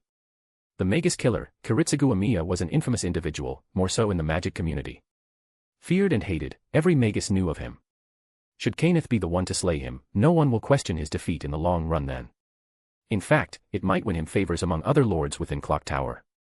The Magus killer made many enemies within their organization. And though most would never comment on their hiring the men to remove dangerous individuals, many will be openly thankful if he was removed. Not to mention, the prestige he will gain for defeating the Magus representative of the Einzbern family. The secretive German Magi clan believed they were superior to everyone else, always hiding away inside their forest. If he managed to defeat both Amiya and Einzbern, it would secure Kenneth's position. Not that of absolute victory, but a compromise he could accept, nonetheless. After all, Lelouch was planning to take care of Saber. With the backup of Avenger and Berserker, the blonde Magus won't have issues killing the homunculus master or her lapdogs on his own. As of now, his best option was to trust his ally, Lelouch Lampi Rouge, and that disrespectful tyrant of woman. With their potential accomplice from the Mathieu family, they were in a strong position of 3 masters and 2 servants against a single master-servant pair and a couple of mutts considered a disgrace to Magi the world over. Currently, the former master of Lancer was confident in his position. And while Kenneth didn't have servant anymore, he was an experienced Magus and prodigy. Neither Lampi Rouge nor Mathieu master were first-rate Magi. And their servants certainly didn't compare to him in this field. Not by a long shot. For now, his service as the only actually trained Magus in their group was his biggest leverage. But Kenneth understood that was his only use for both of his allies. Without a servant, there was little else he had up his sleeve. However, what concerned him, even more, was the fact that, without Lancer, he didn't have anyone capable of protecting him from the other servants. Especially those of his allies. Kenneth wasn't a fool. Being a magus was and always will be a dangerous life. This war only exemplified that fact. Lampi Rouge himself said that their alliance won't last until the end of the war. Only until Saber, Archer, and Castor were dead. After that, they would revert to being enemies. But now he was without a servant, and that raised a natural question. How is he supposed to win this war when he no longer can protect himself or Solo UI? His thoughts were interrupted when he felt something. This is. His senses sharpened. Someone had entered his boundary field. As a first-rate magus, the first thing Kenneth knew to do was to set up several boundary fields around their current base of operation. Of course, none of it could have compared to the fortress that was the bombed hotel. Among the many barriers was a simple alarm system that would notify its creator when someone without authorization entered the Magi's territory. Kenneth froze. This wasn't Lelouch or his servant Avenger. Those two had permission to enter his domain and therefore the boundary field wouldn't so much as react to them with an alarm. This meant that it was an outsider. An enemy. The first thing Kenneth did was to turn towards the room that housed the resting Matu Magus. If this was an enemy servant, he'd have no choice but to rely on the master of Berserker for his and his fiancée's protection. However, before he could take a step forward to inform his guest, said dear fiancé Sola entered the room. A priest has come. EI silently waited before the largest of the old, ruined buildings. He didn't need to enter further. Just being within the border of the boundary field had to be enough to alert its creator. Especially for someone as prestigious as Lord Elmeloy of the Clock Tower. It didn't take long before the servantless master made his appearance. Kenneth stopped a few meters away. Expression kept polite and noble, despite the dilapidated state of his new base. From where he stood, it didn't seem like the magus had prepared any form of protection, much less call for his deceased servant. But Kariya remembered the events from the last battle. The Western magus was still in possession of quite the formidable mystic code. Not even a novice like Kariya would dare underestimate the perfect defense that could be created by a mass of mercury under the control of a high-ranking mage. A cursory glance of the area was enough for the executioner to notice the light glow of silver liquid moving among the grass. Slowly, they made their way to form a perimeter around Kariya. The young priest slightly smiled and raised his hands at their expected apprehension. He knew better to show that he had no ill intentions behind this sudden visit. At least, not right now. Lord Kenneth Elmeloy Archibald, pardon for the disturbance on this fine evening, however, I came here as a messenger. Not as a combatant. Kenneth's expression shifted slightly but didn't give away much in the way of his thoughts. As expected of an esteemed member of the Mage Association. Messenger? From whom could it be and why would a former master as yourself be the one to deliver it? Might it be from your father, the supervisor? I think we both know that my father is no longer among the living. And I have a good guess who was behind this sudden murder. Kariya smirked when Kenneth tensed. Perhaps, his earlier assessment of the man's composure was false. Just for clarity's sake, I must confirm. You, like all the other masters, are well aware that the supervisor is a neutral party in this war. Of course, I do. The smile returned but widened slightly. And perhaps, if the old priest played by the rules he enforced, he would have survived. Kariya didn't let slip anything. But he couldn't help but ask. Whatever could you? Don't play games with me, executioner. We know that both you and your dear father were supporting the Toze AKAs. Kenneth pointed his finger at Kariya. As if it was a signal, his signature volumen hydrargyrum formed a defensive perimeter around its creator, ready to react to any form of attack. Don't even think about playing dumb. I might not have a servant, but I, Lord Elmeloy Archibald, am still a lord from the Clock Tower.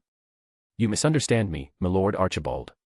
Kariya's neutral, almost uncaring tone caught the magus' ire, but he pressed before he could be interrupted himself. Be relieved, for I have no intentions in avenging my father. Nor did I come here to punish you for breaking the rules. After all, as you say, we did not follow them either. Please, calm down and let me speak. Kenneth's confusion lasted for only a second. His guard was still up.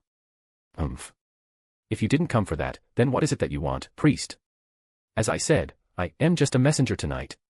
My teacher, Tosaka Tokiomi, desires to speak with the men currently in your care. The blonde magus didn't react, but Kariya could sense the air about him. He was nervous. You speak of the master of the Matu. The men of God nodded. It took me some time to ascertain the location of Matu Kariya as he hadn't returned to his apartment and didn't visit his home. It only dawned upon me recently that another master must have been helping him. Though unexpected, it wasn't hard to guess who.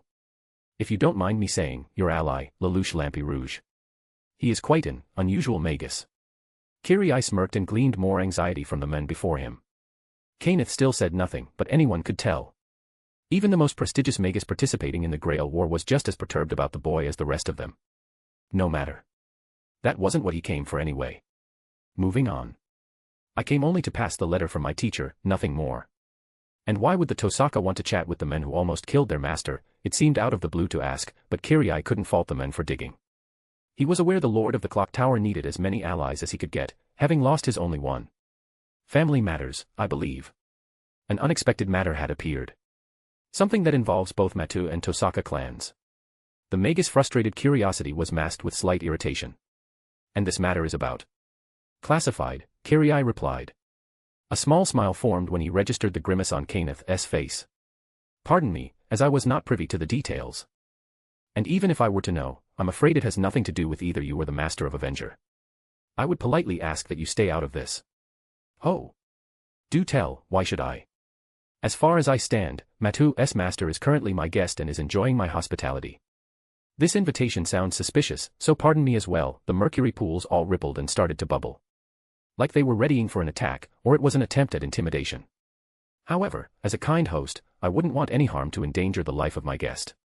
Besides, even if I were to pass on your message, it isn't sealed in stone that he would accept.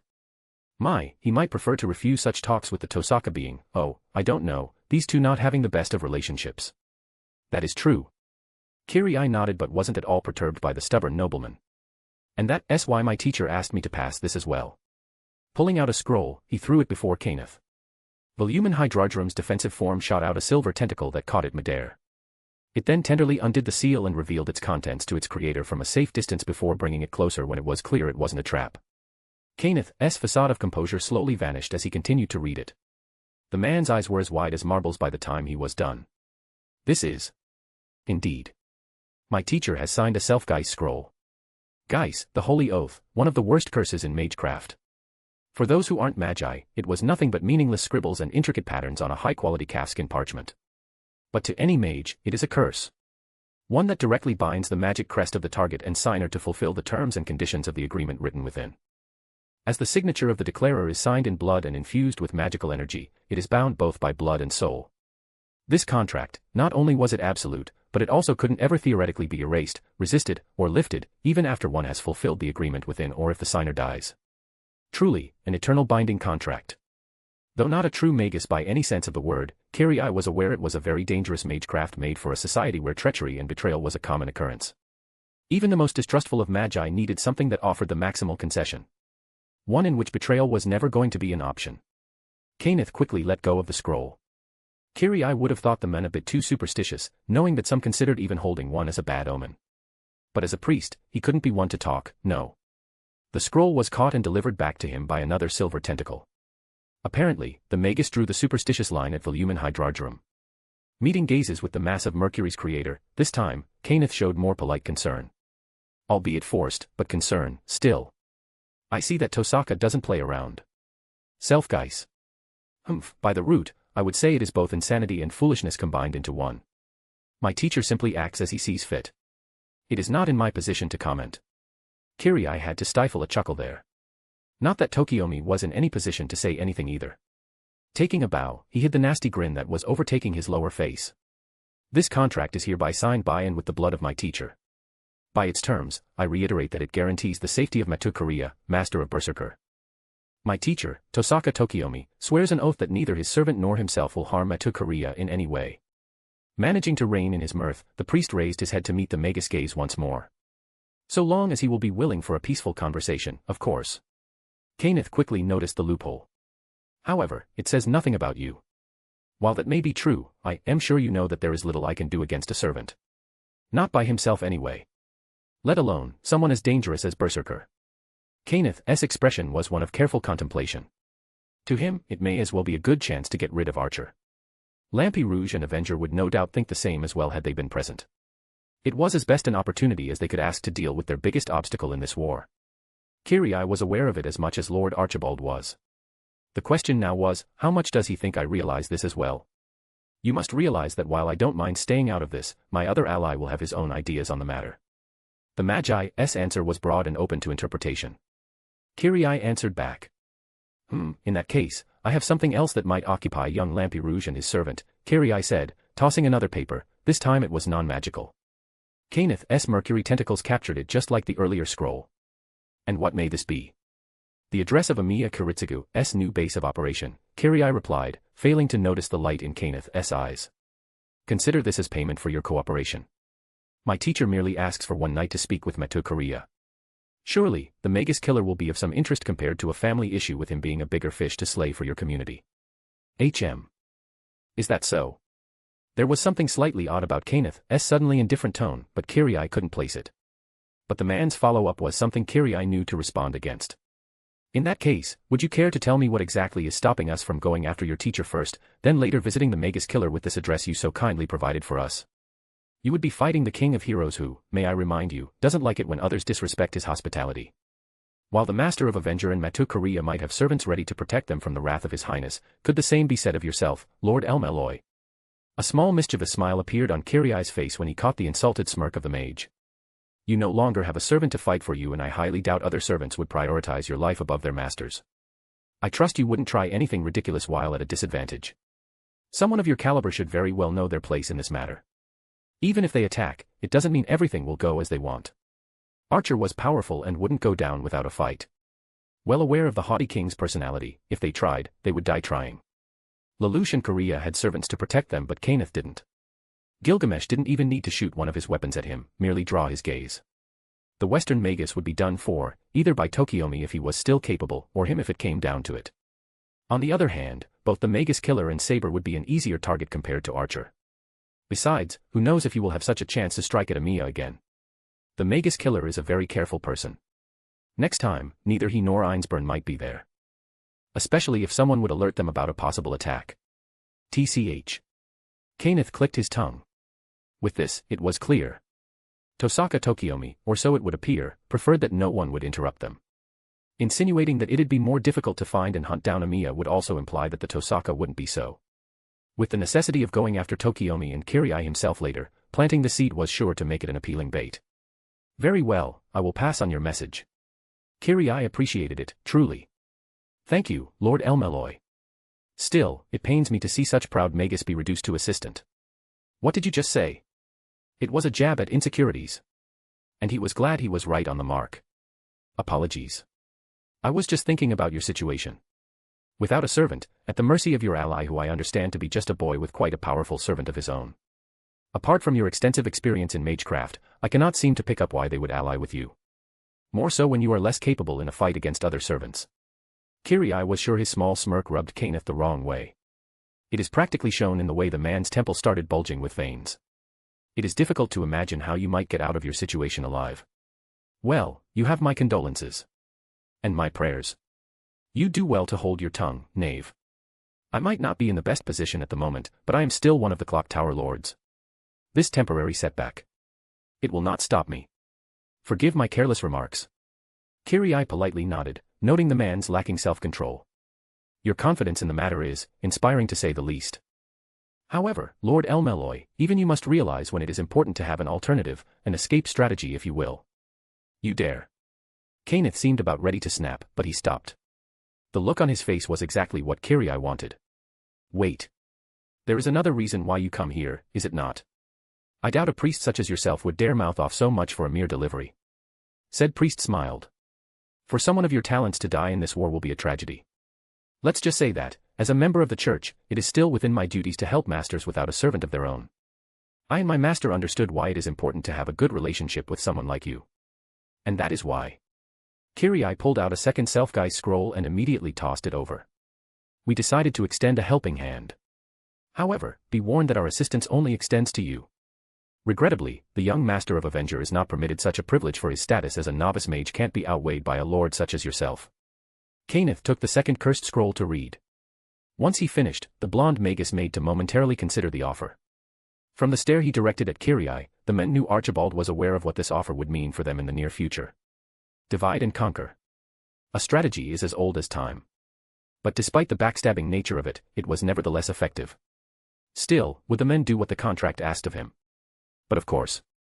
After all, magi were treacherous creatures, to begin with. If they hadn't been, why else would someone develop the means of a binding contract? The servantless master smiled. Undoubtedly, he was thinking to himself on how to impart upon the young Lampi Rouge a most important lesson every first-rate magi like Kenneth knew and believed wholeheartedly. Even if it will be the last thing he will learn. Intriguing. Ahahaha. The Western Magus let out a short laugh before slowly walking away from the priest. Return to your lord, executioner. Tell him we have a deal. Kariya bowed feigned respect for the lord that is away in the ruins. Things were coming along nicely. As both Kenneth and Kariya departed from their exchange for the evening, neither noticed the familiar that was floating above them in the air. Chapter 50, Chapter. Lelouch could see that yesterday's day off had a positive effect on Nobunaga. Or Nobu, as he was now calling her. The red-headed daimyo had a pleasant smile on her face the entire time, and Lelouch wasn't about to question it. Happy Nobu meant she enjoyed the sights and scenery of the city. That also meant no arson. Considering the short fuse she had, that was a good thing. Destroying a perfectly useful battlefield before the final battle wasn't what he enjoyed after all. Nor did he really prefer to use such wanton destruction in his tactics either. Not unless it was out of necessity anyways. Still, right now, both master and servant were making their way towards their latest friend. The master of Berserk should be rested and healed by now. It meant that there should be time to discuss an alliance between them if Kenneth hadn't already started. Kenneth and Sola had the entire day to convince the Matu master to listen to their proposal. It'd be odd if the high and mighty Magus hadn't. The two of them entered Kenneth's current territory without any issue and soon they were inside the half-destroyed building. Lelouch noticed neither the Magus nor his fiancée. Speaking with the latter one first would be helpful right about now. He much preferred getting things out of the way before he started with the main issue. I sense another servant, Nobu said. Berserker, Lelouch noted her alert expression. He most likely can feel you too. Well, he hasn't attacked us yet, so I will take that as a sign that our ally has at least managed to get on speaking terms with Matu Kariya. Nobu smirked. Heh. At least the annoying noble is good for something. I heard that. Kenneth shouted as he entered the room. I will let you know, I was busy with my own business. Good morning to you too, Lord Archibald. Lelouch politely greeted him. How is our guest doing? Go and ask him yourself. How he could rest in such a state, I fail to understand, but he's been well rested and is currently waiting in his room. Thank you for going through the trouble. The man's rude and pompous attitude wasn't at all deterred by the sordid living conditions he'd been forced in. In Lelouch's eyes, that at least told him the man was made of tougher stuff than most Brighton Yen nobles. But Lampi Rouge, there is something you must know about. Lelouch gave the man a curious glance while Kenneth started to tell him about last night's visitor. That being the son of the priest and former master of assassin, Kodomine Kariya. A particular topic however had the Demon Emperor's keen interest. A meeting with the Tosaka master is it? And this binding contract, pardon me, but what is it called again? Please pay attention when I explain so that I need not waste time repeating myself. Nobu's gaze on the men wordlessly stated that he was wasting time itself by saying as much. But luckily, she didn't go off and threaten Kenneth again. It's called a Self-Geist Scroll. A binding contract that seals not only the body but one foot's soul by means of the Signer's magic crest. Lelouch pondered on this new discovery. Self-Geist Scroll. Geass. Geass. Ha ha ha, what an incredible coincidence. Lelouch bit his tongue in order to stop himself from chuckling aloud. The contact that was ensuring its participants obeyed its rules no matter what. He couldn't help but be amused by the irony of it all. The simple existence of such magic is. Heh. Ha ha ha. How amusing. Well, with my experience from my own Geass, these contracts might be an interesting tool in the future. You think this is funny, Lampi Rouge? Kenneth catoned on to his amusement. Likely due to his shaking shoulders.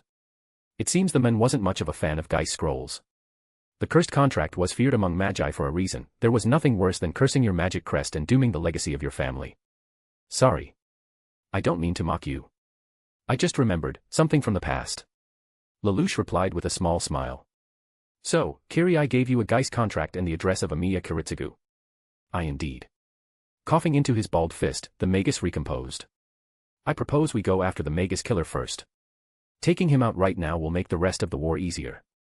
Not to mention, Tosaka Tokiomi might expect us. But allowing Matu Kariya to walk into an obvious trap was foolish. The master of Archer most likely wanted to get rid of the men who almost killed him one way or another. Not necessarily killing. Both men had a history after all. Still. I need to learn more about this Sakura girl and what exactly happened. Knowing Kariya's motivation would make it easier to persuade him. But it seemed learning it from the men in question was the only option available to him right now. Lelouch didn't like the direct method if he could avoid it. Especially when the men didn't have much of a reason to side with them, other than out of convenience. I'll speak with Matu Kariya and see what he thinks about it. As Lelouch said it, he and Nobu started to walk towards the Illmaster's room. However, Kenneth called him. Oh, right. One last piece of news. I received a call from our associates, the police. The smile on Kenneth's face turned sadistic. They found Waver's location. That fool is hiding among non-Magi peasants in the suburban area. Good news. Now we have locations of both Saber and Ryder. Waver and Iskandar will have to wait for some time though. While Lelouch was thinking as much, someone else was thrilled. Finally. Now I can show that brute who is the best conqueror in this war. Nobu's smile was wide and eager. If he allowed her, no doubt she'd go wild. However, wouldn't that be me? Having conquered the entirety of the world, and all. Lelouch carefully whispered into her head with a hint of sarcasm. You. That doesn't count. Nobu thought back with a pout and turned away. She then mumbled so only he could hear. That was by default. This is between me and Ryder. Lelouch gave her a pleasant smile, he couldn't help but find her reaction cute. She certainly remained abashed but still challenged him with her gaze, mentally promising a one-up. Kenneth, unable to hear the full conversation of their light exchange nor did he want to, asked instead. So, what do you propose we should do with my foolish student? Sending familiars out to keep an eye on him would do for now. We need to monitor them while keeping a safe distance as we don't want them alerted while we consider what to do with Matu Kariya. Archer and Saber are currently our top priority. So long as we don't provoke Ryder, we may be able to bide our time as we discuss our strategy for the other two. Very well. If you need me, I shall be in my workshop. Kenneth sighed before leaving them alone. However, on his way out, another familiar face appeared for a few seconds. Sola Ui stood outside the door. She'd shot a glare at her passing fiancé who, to his credit, ignored the audacious display of hate. But, most importantly, she acknowledged and nodded Lelouch's way. The Demon Emperor gave her a small smile before moving towards the room that was currently used by their guest and his surprisingly behaving mad servant.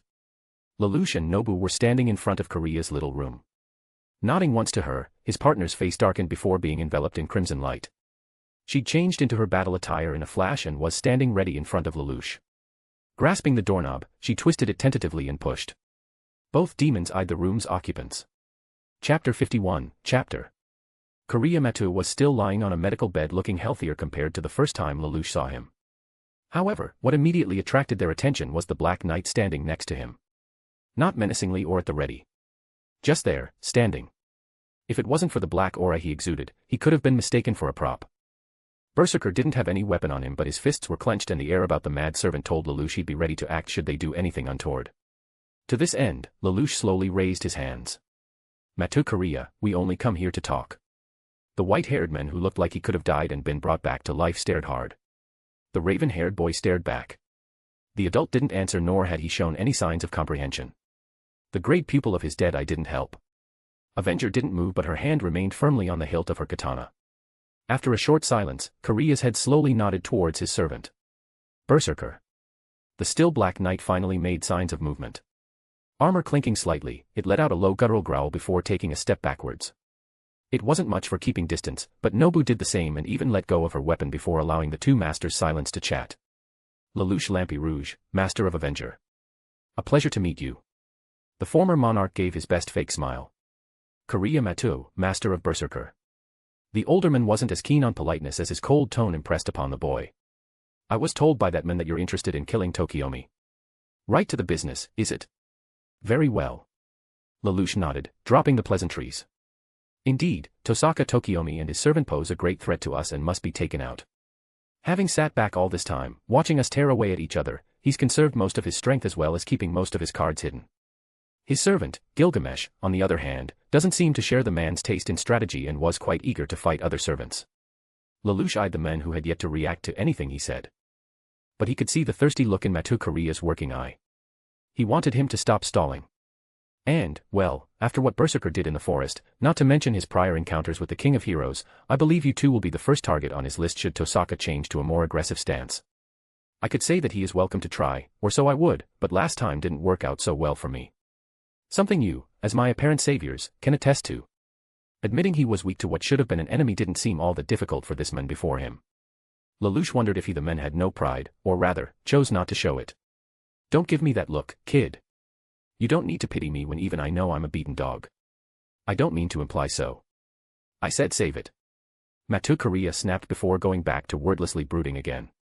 Even someone like Tokiomi had help while I was alone. I know I need allies of my own as well, if I want to get a chance at tearing him a new one. Kariya started to stare at him again. The healthy eye sharpened as it crossed with Lelouch's expressionless own. I'm not an idiot, Lelouch Lampi Rouge. I know the only reason you're helping me is because you need my Berserker. Even I can tell. That bastard's archer, he finds my servant as much a thorn in his side as I do my already dead leg. Berserker is the best weapon any of us has against that gold bastard. But don't take this as me saying you'll need me more than I do you. I agree with your assessment. A man who sets aside pride for his own goal. Lelouch's respect for the cripple was elevated slightly. It was more than even Kenneth was worth, but then again, the nobleman didn't set much of a bar to earn Lelouch's high regard. The boy smirked a bit. Funny, I haven't made to assess anything of you, Matudano. Don't underestimate adults, kid. He never had. But he didn't say when the man's piercing eye winced lightly. I can tell by that look in your eyes. You're one of their kind. A damned magus willing to do anything to get what they want. By technicality, Lelouch was not really one, but there was absolute certainty in the latter half of the man's statement. You would accept an alliance then? As long as Tokiomi loses, I'm willing to cooperate. But once he and his servant are gone, our alliance ends. Lelouch nodded, receiving an understanding look back. How one I could convey the innermost feelings of one man was astounding if not slightly unnerving due to the blank stare the grade 1 gave his chest. Huh. Seems like I didn't need to convince him. But there was still that niggling issue. He still wanted to learn about the reason why the men fought with his current state. Going after Tosaka Tokiomi while cooperating with them was certainly a boon, but Lelouch could have worked with more. It had something to do with that Sakura girl, and while it would appear Lelouch hadn't needed to use that card, he still felt a bit curious about their story. After all, if the master of the mad servant was to be believed, the master of Archer had sold off his own daughter. Such a thing, though it didn't concern him, it greatly bothered him. Seems like negotiations are going smoothly. Do we pull out now or? Nobu internally commented, but Lelouch shook his head. The urge to push was stronger than the internal voice telling him it would all suffice. I'm grateful to be working with you, Matudano. But I also have a few questions for you. The men before him stared before sighing. His weakness and need to keep the alliance outweighed his desire to refuse. What else do you need to know?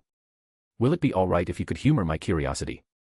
Kariya's working eye stared hard, but he gave a nod. I'll keep it brief. Do you fight for the sake of Tosaka Sakura? The moment Lelouch said that name, he froze. The silver-haired man stared at him hard. His lone working pupil seemed to dilate his eye as his face went white. How? How do you know that name? You must not have remembered it, but you mentioned her during your ravings before your duel with Tokiomi on the rooftop. Kariya's expression was one of maddened attempt at reminiscing, but clearly, he wasn't in a state to be forcing himself. Lelouch opted to help jog his memory. You started to demand questions from Tosaka about Sakura. Both I and Kenneth heard some of it. Although, I only wish to ask why it is you would fight for the sake of Tosaka's child.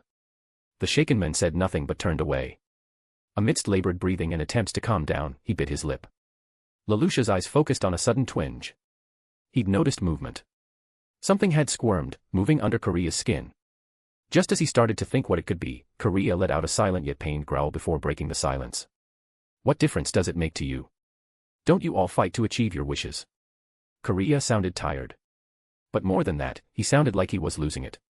More squirming of his skin and his grunts of pain got even louder. Damn this war. NGH. Damn this fucking grail. Makes everyone go crazy. Heh. Then again, guess I'm no different. So it would seem. But then, not everyone in this war fights for the sake of another. He tried to frame it as a compliment. Not that he expected the men to take it as such. If I may be honest, I don't. Neither does Lord Kenneth. And I'm sure that the same goes for the priest and Tosaka Tokiomi. That bastard only wants one thing. The rage in his tone was apparent. Lelouch could sense it was a core reason for the man's vendetta. That's to achieve access to the root, or whatever you damned magi called it. Another light on the world of the magic society. But this time, it came from someone who seemed to be upset about the said aspect of the magus world. So much so that Kariya had stood up and punched the nearby wall hard enough for Lelouch to hear bones crack. Fucking bastard. He doesn't care about anything else. All for the stupid route. Fucking prestige and respect. He doesn't care what it would take, so long as he achieves it. Even if it includes selling off his own daughter to a monster. The man's labored breathing was stifled when something squirmed up his back and down his bicep. It was so large and caused the man's jersey to bulge that Lelouch had to stop himself from reeling. Do you know what poor little Sakura has gone through? What that wretched worm did to her? How she suffered in that accursed pit? How these monsters, violate her, day and night? Tokiomi knew. He knew it would happen, but he didn't care enough about her to bother with what goes on inside that damned house. He doesn't care about what broke his daughter. Lelouch remained silent, showing no reaction to man's outburst. And yet, he could feel the anger, the vile hate, in the man's tone. It was familiar for him. After all, he himself was sold off by his father. Charles Z. Britannia sent him and Nunnally to Japan as political hostages, as tools, expecting them to die during the Brighton Yen invasion. Circumstances were different, but the demon emperor understood where Matu Kariya was coming from. He knew well the face of a man seeking justice. Seeking revenge. So, you wish to use the Grail to save this child Sakura from her fate? Nobu asked for him while he was distracted by sympathy. No. Kariya's fist clenched. Having faced the wall all this time, Lelouch couldn't see much besides the man's back, but he saw the twitching of the man's knuckles. The blood that dripped from them, he knew it came from the punch Kariya threw at the concrete. I made a deal with my bastard of a family. The old worm who is supposed to be my father, Matuzokan. Fucking bastards keeping Sakura as a hostage. To free her from that wretched house. I was tasked with winning and giving him the Grail, a trade. Are you happy now? Lelouch was not.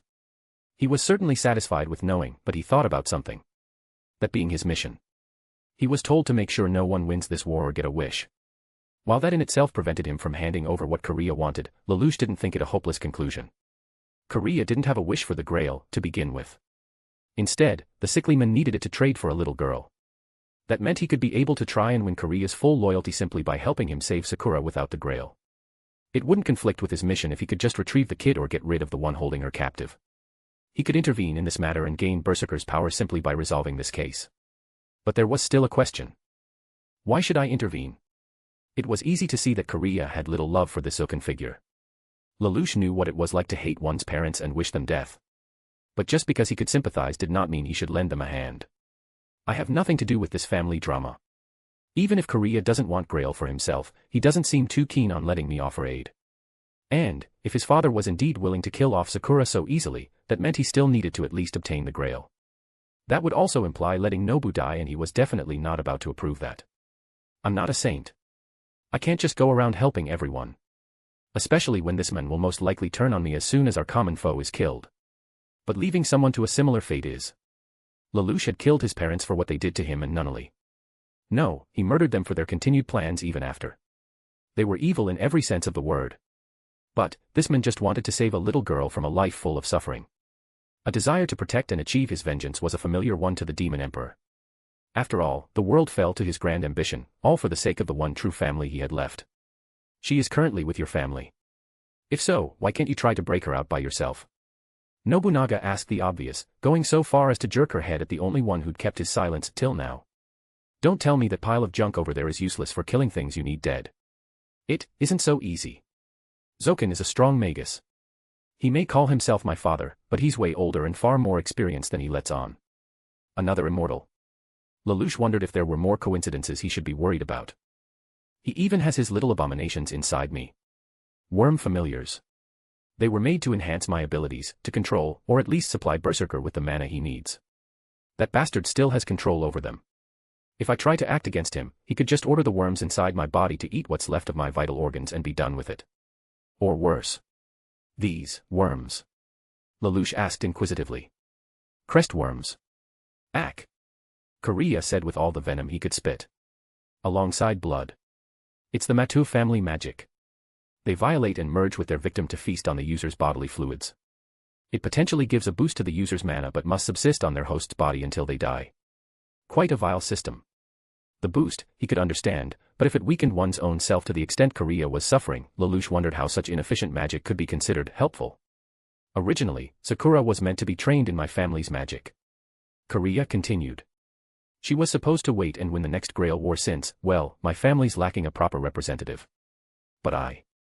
I volunteered to participate in this Grail war, if it meant Zoken would free Sakura. That damned vampire only wants the Grail. He doesn't care how, so long as he gets it. Training. Lelouch raised his eyebrow. For some unknown reason, he felt a chill run down his spine when he heard it. What kind of training are you talking about? Kariya froze. The men said nothing and just stared at them. His face became pale, the look of horror was seen in his only working eye. The dead one shifted slightly, but Lelouch could tell that it wasn't from the men absent-mindedly covering half of his face. He was reminiscing painful memories. Both demons saw this kind of expression before. On the face of their soldiers after bloody battles. PTSD on a scale that sent anyone quiet and reliving nightmares. Nobu and Lelouch were familiar with it and could tell that, whatever this training was, it was neither pretty nor acceptable by any means. My apologies. Don't answer that. I can see that it isn't easy for you. Sorry for making you remember something like that. Kariya looked away, his expression changed from one of dread to sorrow. If it could turn the visibly angry madman into a whimpering coward, then Lelouch didn't want to imagine just how broken the girl Sakura must have been. I don't want Sakura to suffer any more than she already has. She doesn't deserve this, this is all Zoken and Tokiomi's fault. All of it. And I will make him pay. I will make them pay. Lelouch couldn't help biting his lip. But neither could he keep silent. We will make him pay, Matudano. The man's confusion was apparent in his one eye. What? You already agreed to cooperate with us in order to take down Tosaka Tokiomi. However, before I only wanted to defeat him because he is one of the enemy masters. Your answering my questions has changed that. Lelouch wouldn't openly proclaim it to someone he was knowingly using for his own gain, but he hated people like the head of the Tosaka family. People who were ready to sacrifice their own flesh and blood for the sake of power. He wasn't some kind of Samaritan. His hands were covered in blood. Not just that of strangers. It included his siblings. People who were just in the way. But also those that were caught in the crossfire, or were wronged by his power on accident. Claiming to want to get rid of someone like Tokiomi would sound hypocritical of a demon who's bathed in the blood of countless innocents, but it would be the least he can do to offer this man some peace of mind. Before it was just a business. But I, too, am of the same opinion. I would love to see him dead if it means you can achieve your revenge. It was there he had to draw the line though. However, I'm not sure I can help you in Grail. I won't allow anyone to get it. Lelouch said and raised his hand, but deep inside the demon emperor was having mixed thoughts. Killing the father will not solve the issue. That girl didn't do anything to deserve whatever she's going through. And yet, he couldn't. I created the Order of Black Knights to create a world for Nunnally where she will be happy. Kariya went so far, offering himself to win the war and save Sakura. And despite respecting such selflessness, he couldn't help this man. I have nothing to do with it. I don't. But, leaving the situation unresolved like this feels like cowardice. Coming from someone who braved the world's ire, all for the sake of creating a world where Nunnally could live free. It was definitely cowardice. Now, he could see someone in a similar situation.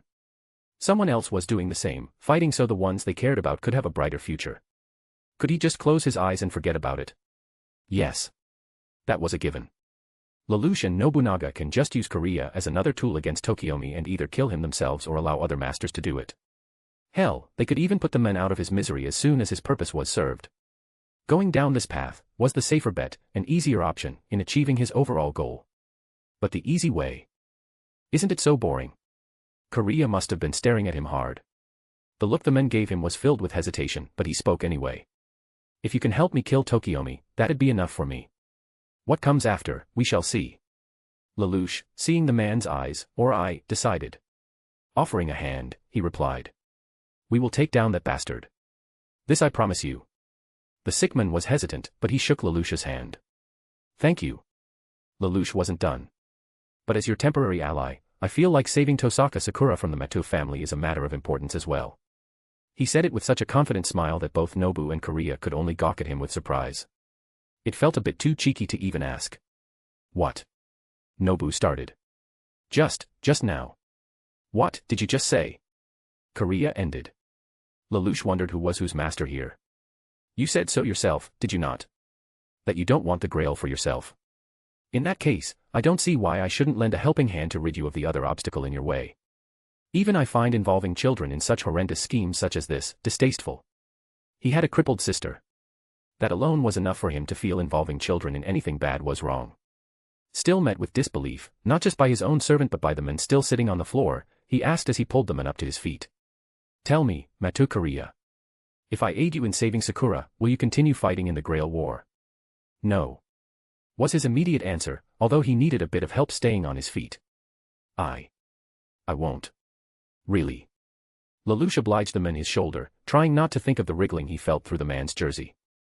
Then, does this mean you, a mage fighting in the Grail War, currently have no desire to win it? I hate this war. I never wanted to participate in it. Kariya's working eye was filled with rage. But unlike earlier, it was more controlled. More composed. Then, what of your family, the Matu house? I hate everything about my family.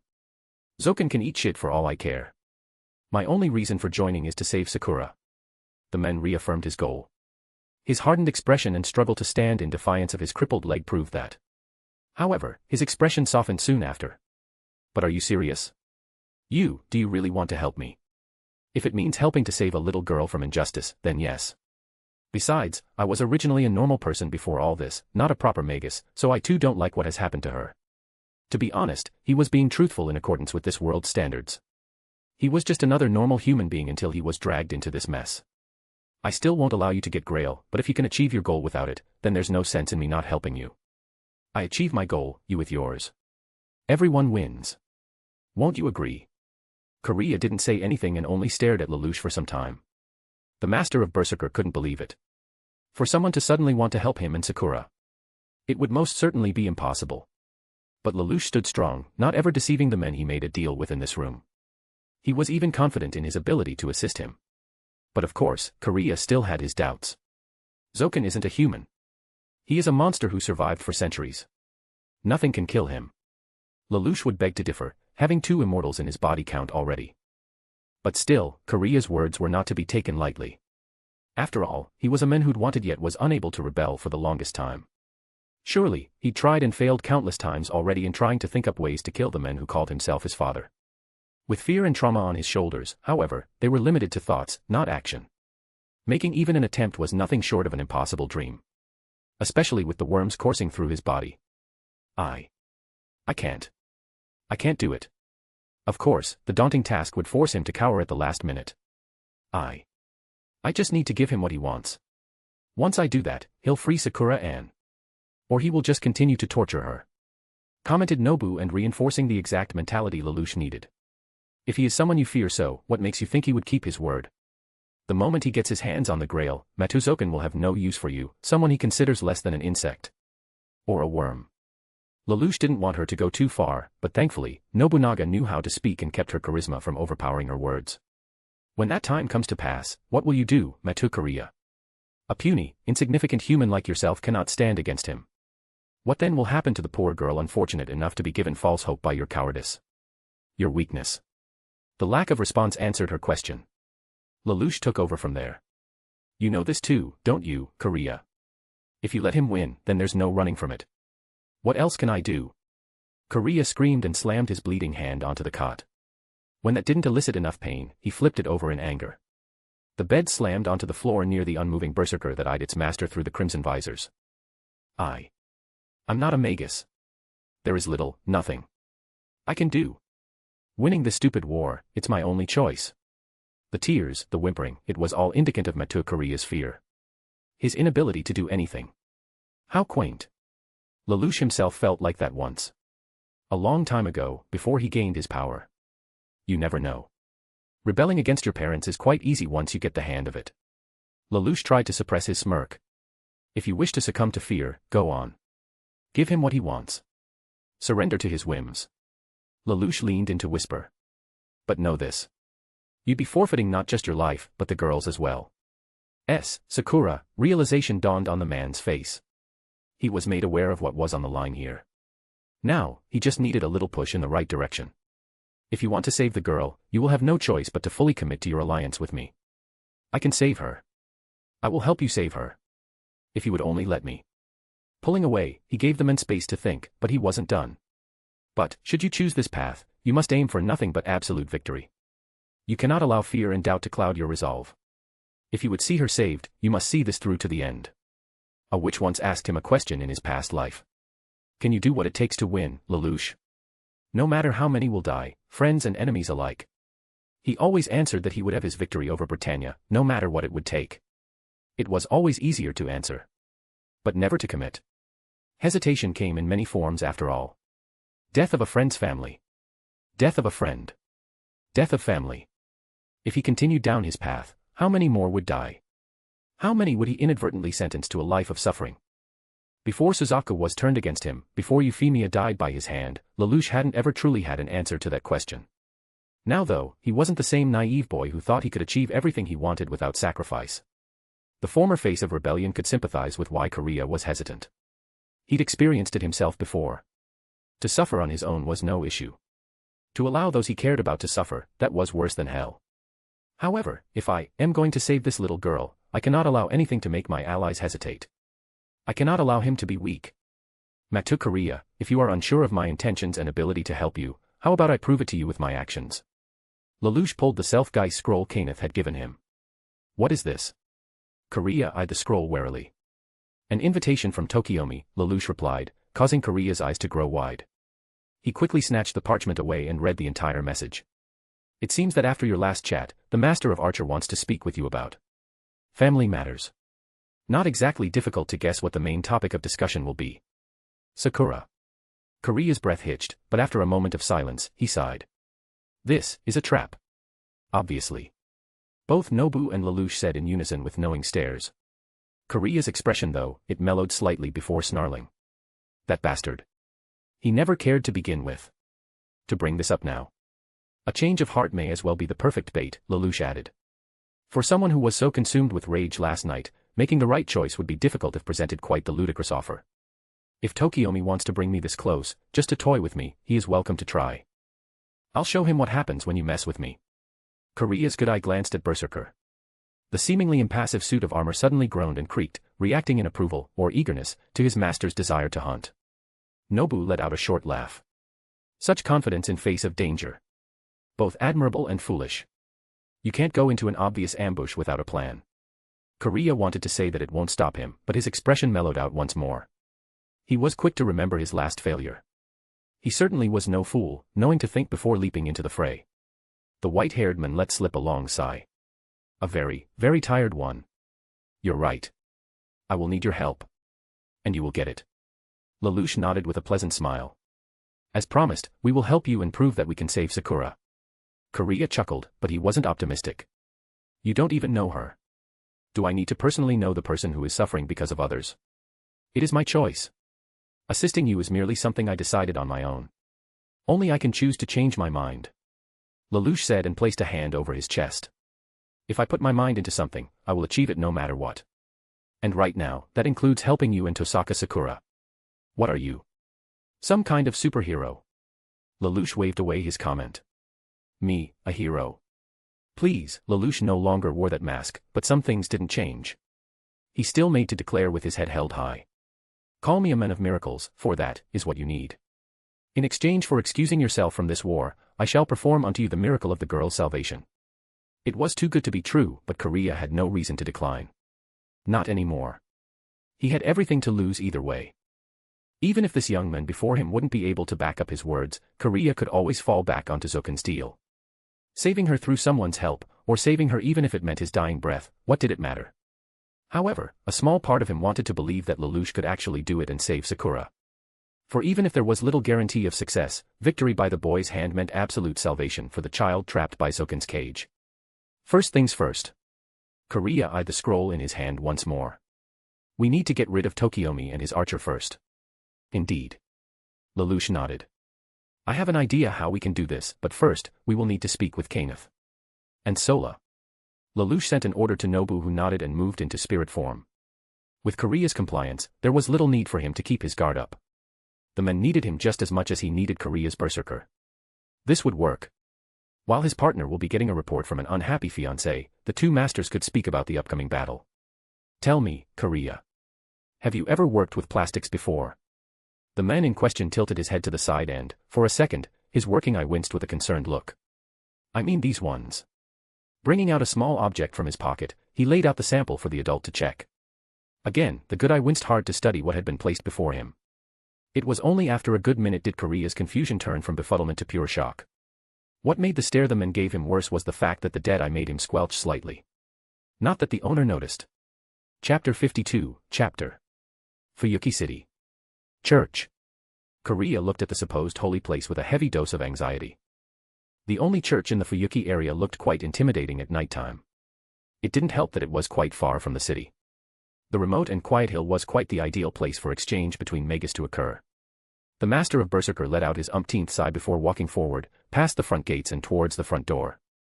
He was rested and felt better after being healed. Before leaving Kenneth's place, the master of Avenger had given him something to help once the situation became problematic. He glanced at his chest. The crest worms didn't move too much, they'd squirmed a bit since waking, but only after reacting to his heightened emotions. They weren't fully awake now, therefore his body wasn't in pain. Not yet at least. The gift Lelouch and Kenneth gave him were still on him. And while Kariya didn't expect them to hurt Archer in any way, it should at least give him an opening. With Berserker in spirit form, he made sure his hand with command seals was covered. Kariya had already used 2 spells before. During the fight in the docks and when preparing a trap for Caster who never came. That Berserker was quite uncontrollable as his class namesake at the time meant that Tokiomi should at least account for them. The desperate man was thankful his new allies had seals to spare. Kariya stopped before the wooden doors and reviewed the plan again. It was simple and suicidal, but if it meant getting rid of Tokiomi, he would do it. As Lelouch told me, I used one. I just hope Berserker acts quick enough. It must work. Not allowing doubts to form in his mind, Kariya opened the doors and openly walked into the trap he was invited to. The first thing he noticed was the low visibility. There were lights but they weren't too bright. It took his only working eye a few seconds to focus. Lacking depth perception in the darkness was a bitch. More so than the limping leg he used to walk in. The place was empty, save for one person. There he was, the man who ruined Kariya's life. But instead of anger, Matu felt only shock. Tokiomi. The arrogant head of Tosaka, the man who married Kariya's love and sold off his own daughter for the sake of his twisted vision, sat before him in the middle of 2 rows of seats. Sitting in a wheelchair. Tokiomi Tosaka didn't look like his usual self. Gone was the confidence and usual arrogance. Now, the master of Archer looked sick. No way near Kariya's condition, of course. But it didn't take a genius to see his terrible condition. Arms that seemed thinner than they usually were. Legs, more so. The man's fingers were twitching constantly. It was a far cry from the men he faced 2 nights ago. The moment his eyes met Kariya, the wheelchair-bound magus did his best to show an expression of ease. The usual cocky smile that Kariya wanted to punch returned to him. However, under the fake mask, Tokiomi was obviously nervous. This was odd. According to Kenneth, Kodomine Kariya said he would be there to assist his teacher. It was likely a ploy to do so during the ambush, but it's not as if the priest needed to hide from him specifically either. Executioner or not, he had a good chance of landing a killing blow on Kariya anytime. If Berserker was the issue, Gilgamesh would be able to buy his master time. He wanted to get rid of Kariya's servant too, didn't he? So, where were they? Finally. Took you long enough, Kariya-kun. His attention was once again drawn to the disabled man he had so earlier wanted to kill. I started to think I signed that Geass for nothing. There were many things Kariya had to say to him, but right now only one thing had come out of his mouth. What happened to you? The last time he saw Tokiomi, the bastard was wounded, but nowhere near this state. Oh, this. Tokiomi asked and gestured at the wheelchair, scoffing like it was a new car he was taking out for a spin. Let's just say I had displeasure learning what the Magus killer does to his victims. He let out a dry laugh. Except, I didn't die. Instead, I suffered a fate worse than death for Magi. Magus killer. Lelouch told him it was the title given to the mercenary who was working for Saber's master. According to Archibald's report, Tokiomi's student had tried to distract Lelouch and Kenneth with that man's address, hoping they would go after him. Kariya didn't care about that stuff right now. His attention was only on the Magus before him. So what? Use your magic to fix it. You always called yourself a proud Magus. Come on, Tokiomi. You can do what others can only dream of, can't you? Kariya taunted as he started to walk closer. As he approached, Tokiomi slowly rolled his seat backwards. His mask of confidence started to shake. What's the matter? Don't tell me he blew that arrogant spine of yours away too. It's not so simple, Kariya-kun. Even you must understand that healing magecraft isn't so easy. Sue, you can't. You can't do it, can you? Kariya's words, although supposed to be a simple statement, brought to him an even greater realization. He stopped in his tracks. Thinking about it, why wouldn't someone like Tokiomi be able to heal himself? The men looked down on everything not related to the moonlight world and always boasted about the superiority of magecraft overall. He wouldn't allow himself to be in such a position unless he couldn't. You can no longer use magecraft, can you bastard? Saying it felt so good.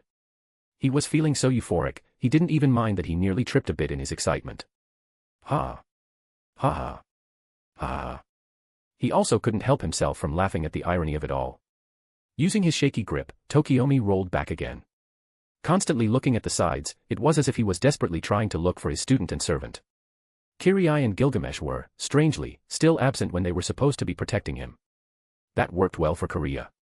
Whatever that Magus killer did, you can't use magecraft anymore. I'm right, aren't I? A wicked smile took form on Kariya's face. Stand back, Kariya. I'm still the head of Tosaka and second owner of. Do I look like I give a damn?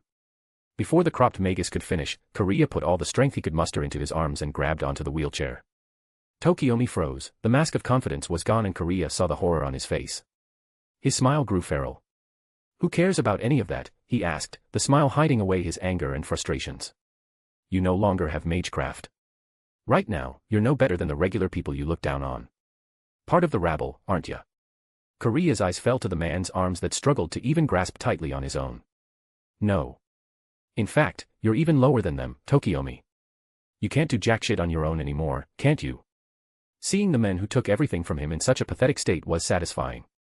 His entire life, Tokiomi relied on magecraft and didn't accept anything beyond it. Now, the once proud Magus was reduced to a crippled fool. A scared, crippled, old fool. Kariya was ecstatic. He'd been in a terrible state because of his struggle to even be the bare minimum for his servant. The crest worms devastated him far beyond human comprehension. But, even as he was, just by grabbing onto the only thing he could use to move himself, Kariya could make Tokiomi shiver in absolute fear. I have only one working eye and half of my organs don't work, but despite that, I feel powerful. Tokiomi can't do anything without his magic and he knows it. He knows to fear me. Honestly, Kariya was sure, if Tokiomi tried to fight back, he might overpower him. The crest worms weren't active yet, but any hit might wake one and send the rest into a feeding frenzy. But the man in the wheelchair didn't act. He couldn't. Too scared of the cripple towering over him, Tokiomi, for the first time ever since knowing him, began to beg. Wait. I wanted to talk about Sakura. His voice trembled. The man was trying to find any way out of this. After what you said on that rooftop, I started to think about her. Like hell you did. NGH. Kariya grabbed him by the collar. He couldn't lift the bigger man but was able to bring Tokiomi closer. Close enough to smell the stench of death in Kariya's very breath. Wait. Don't lie to me, Tokiomi. You don't care about your daughters. You never did. Years worth of resentment, months worth of enduring, weeks worth of torment, and finally, days worth of unbridled madness, all of it came pouring out of his mouth. Not Sakura. Nor Rin. For you, they're just a means to an end. If you ever truly cared about them, you wouldn't have separated those sisters. You wouldn't have sold Sakura to Zoken. Of all the magi, to that worm. You. He raised him up further. The man's ruined collar was now half choking him, but it didn't bother Kariya one bit. All the agony a single child went through in barely a year, the struggle he was forcing onto this man didn't compare. It never would. That worm did unthinkable things to your child. And you didn't care. You didn't give a damn. Your own daughter was tortured, violated, broken by the Matu crest worms on the very day she was tossed aside. He shook him as hard as his struggling arms could. Do you have anything to say for yourself? That was for her own sake. Rafa. Kariya couldn't take it anymore and pushed Tokiomi backwards, off and over his wheelchair. The former Magus fell on the cold floor with a grunt, grabbing the closest seat while trying to lift himself. Stop, Kariya. Tokiomi raised his hand in hopes to calm him down. If it was a bid for time, it wouldn't buy him any. Kariya was done being patient. As head of the family, I couldn't give my children the same treatment. I could raise only one heir and it was Rin.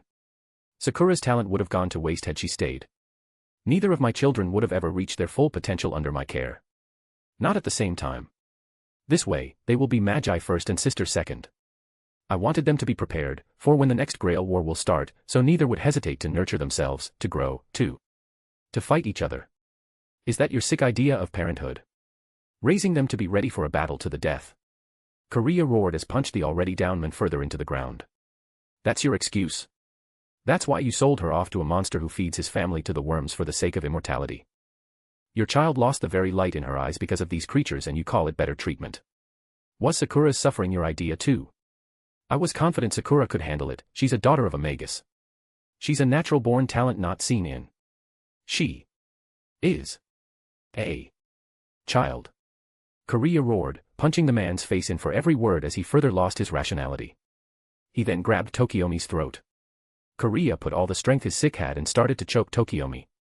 The man on the ground tried to stop him. He tried to claw away at Kariya's arms. But sucks for him. He could barely feel anything in his limbs anymore, much less be coaxed to release someone who deserved death. In his madness, Kariya forgot about the plan, about what his allies told him to do. His mind was consumed by anger. It was focused only on one thing. That is, killing Tokiomi. Ack. KK Kariya. You took everything from me. You've always been the more successful, the most blessed. While I could hardly do anything, you had everything. Aoi-san chose you. She had you over me. You had the family I always dreamed of, and what did you do with it? What did you do? His spit splattered all over the man's foaming mouth. You squandered it all. You sold your daughter. You betrayed Aoi-san's love. You even lost your magecraft. And even now, at the brink of it all, you still have the gall to say you wanted your children to grow up and fight to the death. The anger. The emotions he'd buried deep within him. The pain for seeing his love being with a man who didn't deserve her. He knew Aoi wouldn't love him the way he loved her. Yet, as Kariya decided that if he can't be with her, he could be there for her and her children, Tokiomi just had to go and ruin that too.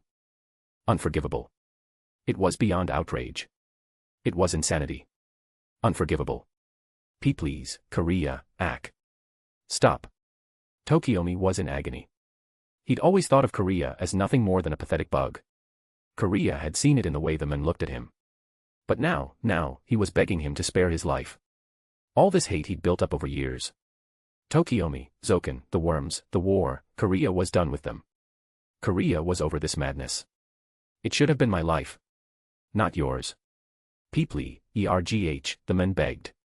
Kariya. Don't. Tokiomi, he merely tightened his grip. Kariya hated him. He hated his family.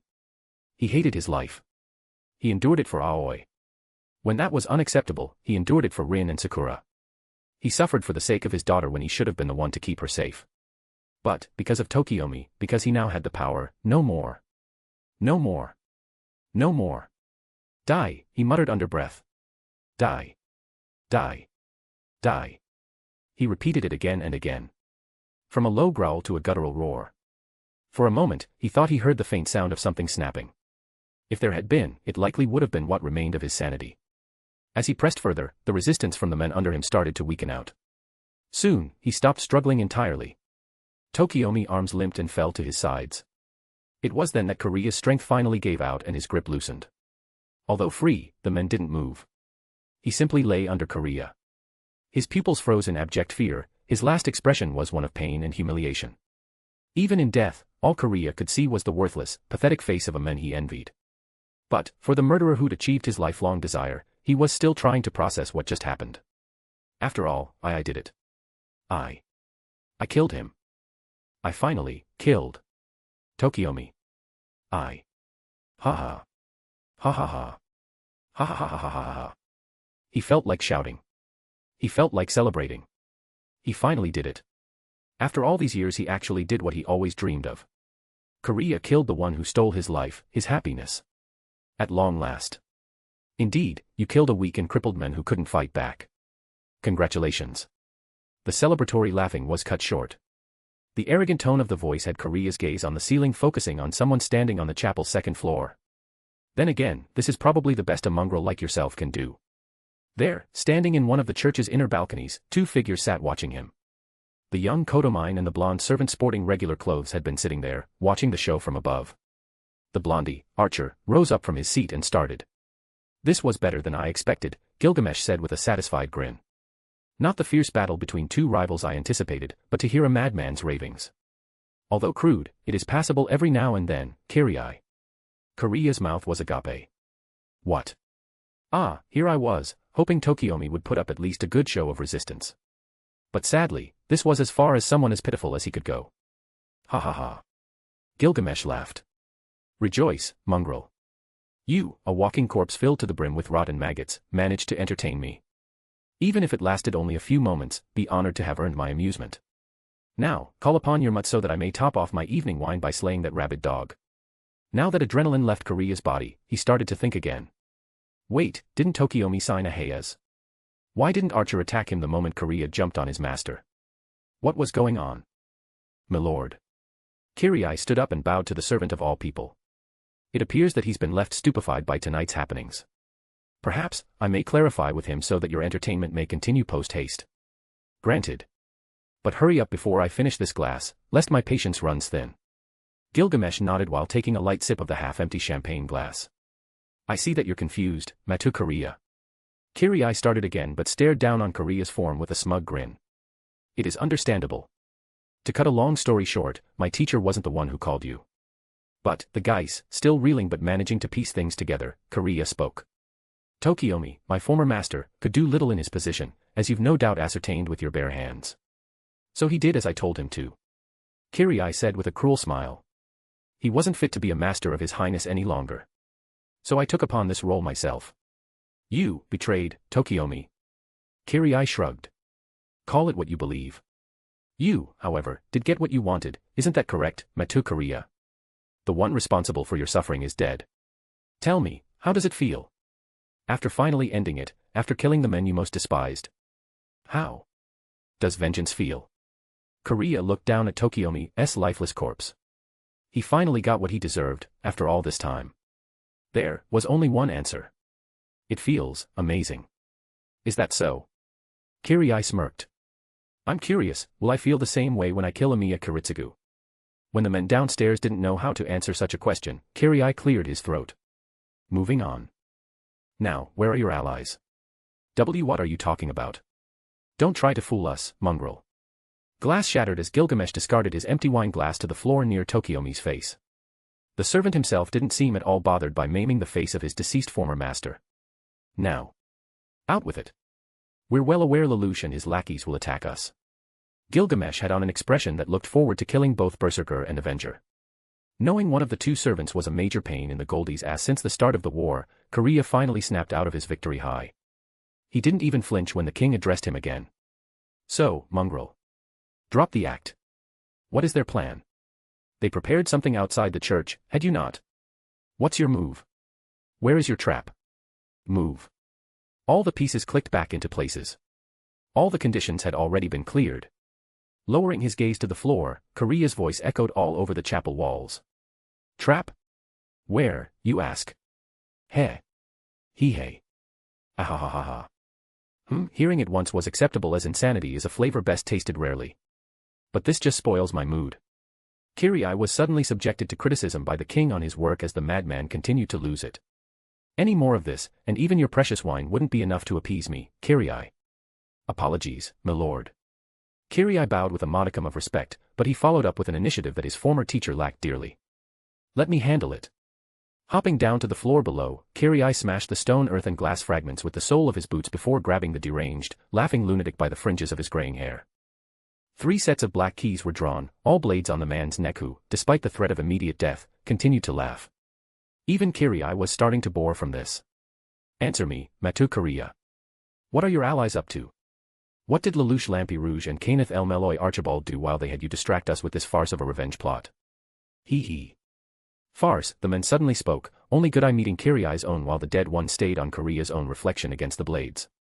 Wasn't this your doing, to begin with, priest? Kariya withdrew the blades. But instead of letting the men go, he landed a strong haymaker on Kariya's nose. Something snapped, likely the aforementioned snout. But Kariya didn't seem to register the pain. Even as he was picked up by his hair once more, heh. He-hey. Ah. The men just laughed. Kariya, losing patience, asked once more.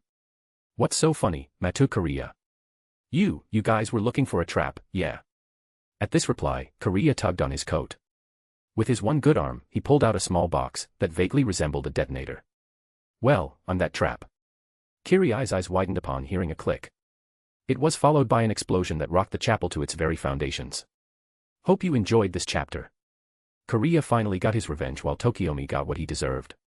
I changed it from Aoi to him because Tokiomi isn't needed anymore. I had few ideas but decided that killing him is the best option. Also, now Lelouch knows more about Sakura and will try his best to save her. On an unrelated note, I got Kama when I was only rolling for CE, but now I'm in QP hell. Got her with 12 SQ, laughing face. I deserve your hate/salt. Special thanks to Beta Reader for amazing work, Reeves the Reader.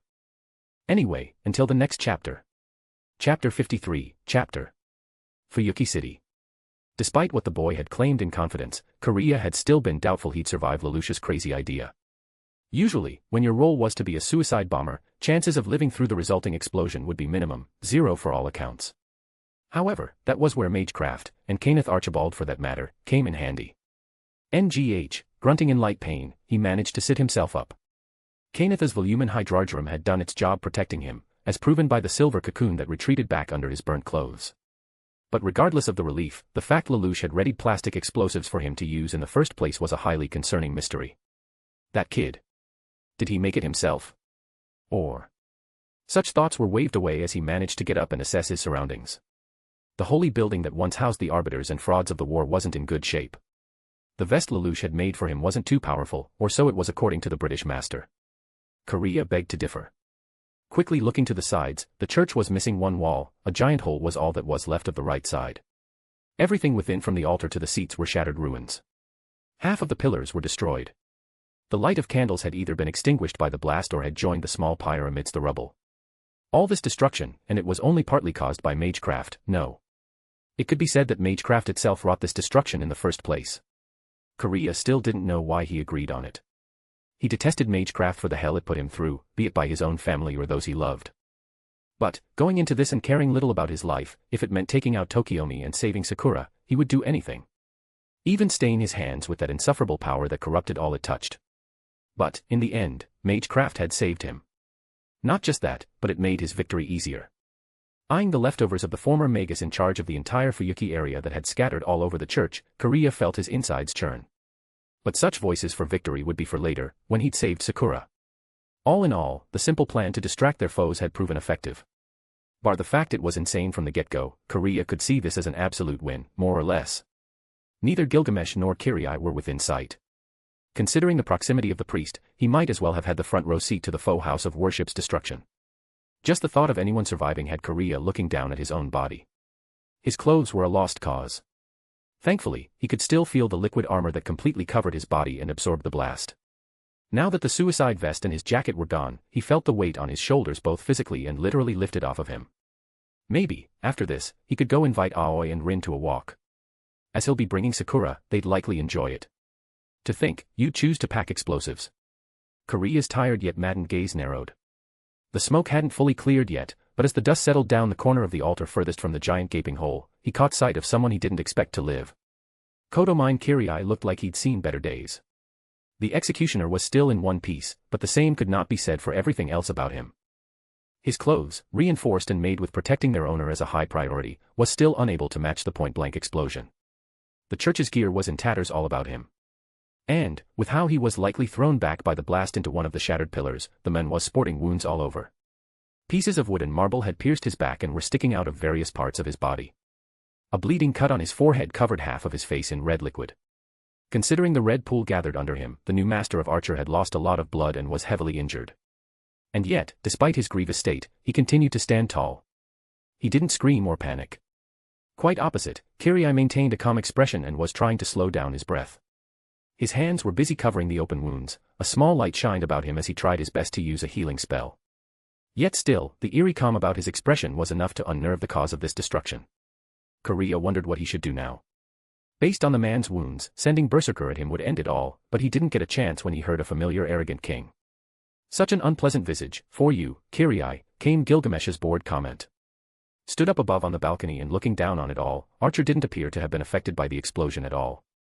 While I'm pleased that you weren't killed by something this insignificant, it appears you've suffered more than you're capable of recovering from on your own. HN. This is but a scratch, your highness, sighed the young priest as he shook his head. Give me a moment to focus. Seemingly uncaring of Kariya's presence, the man merely continued to push more power into his healing. It was as if Matu Kariya wouldn't be a concern if he did try to intervene in the man's recovery. But it wasn't wrong. He didn't have any more surprises. Volumen Hydrodrum was ordered to protect him and nothing more. Berserker's master couldn't use anything as an offensive weapon. Not unless he wished to leave himself defenseless against the still very alive and likely pissed archer. The last thing I need is for my battery to bleed out. Here. Ignoring him entirely, a golden shimmer warped space about the blonde servant. Gilgamesh had pulled out something resembling a phial full of brightly shining liquid. Be grateful for this honor, Kariya. I have never shared this healing water with those who were not a citizen of my nation in the past. And it is an honor I shall never forget, my liege. However, just as Archer was about to toss the phial Kariya's way,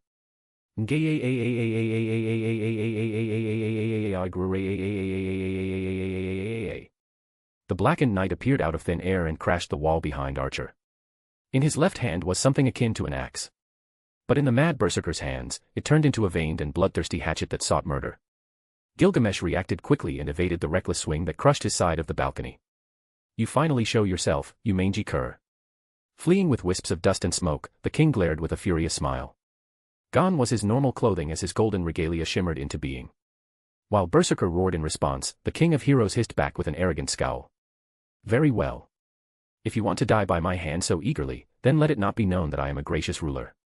Kariya. Yes, my liege. I leave the mutt's master to you. Entertain him as I put this sick animal out of its misery. Dan crack. Just as he ordered his contractee and tossed the phial of healing water over, the flask shattered midair, raining its contents to the floor halfway between the servant and Kariya.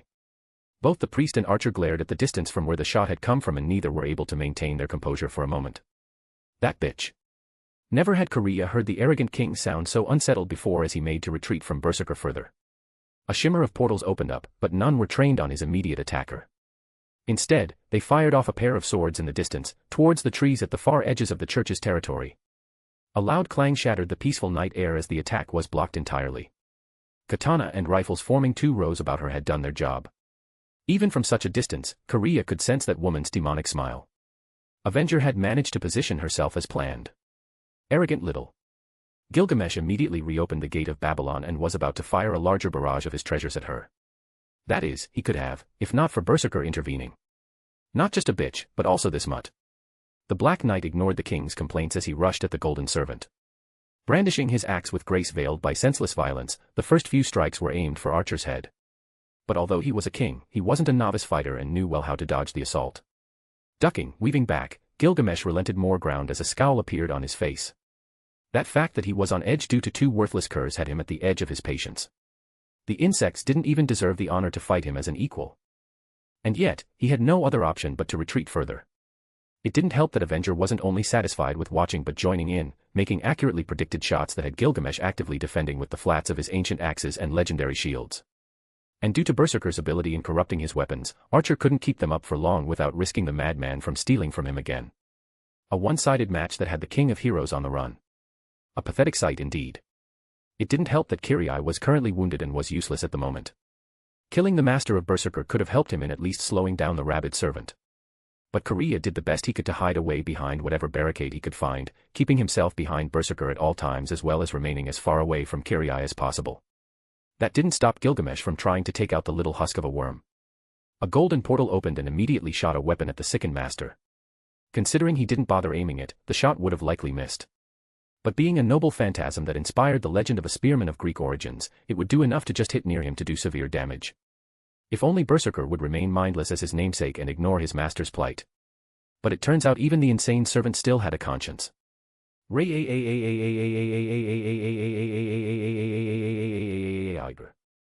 a vile snarl, Berserker broke away from his assault, distracting Gilgamesh by throwing the possessed hatchet before speeding away to violently kick aside the spear midair.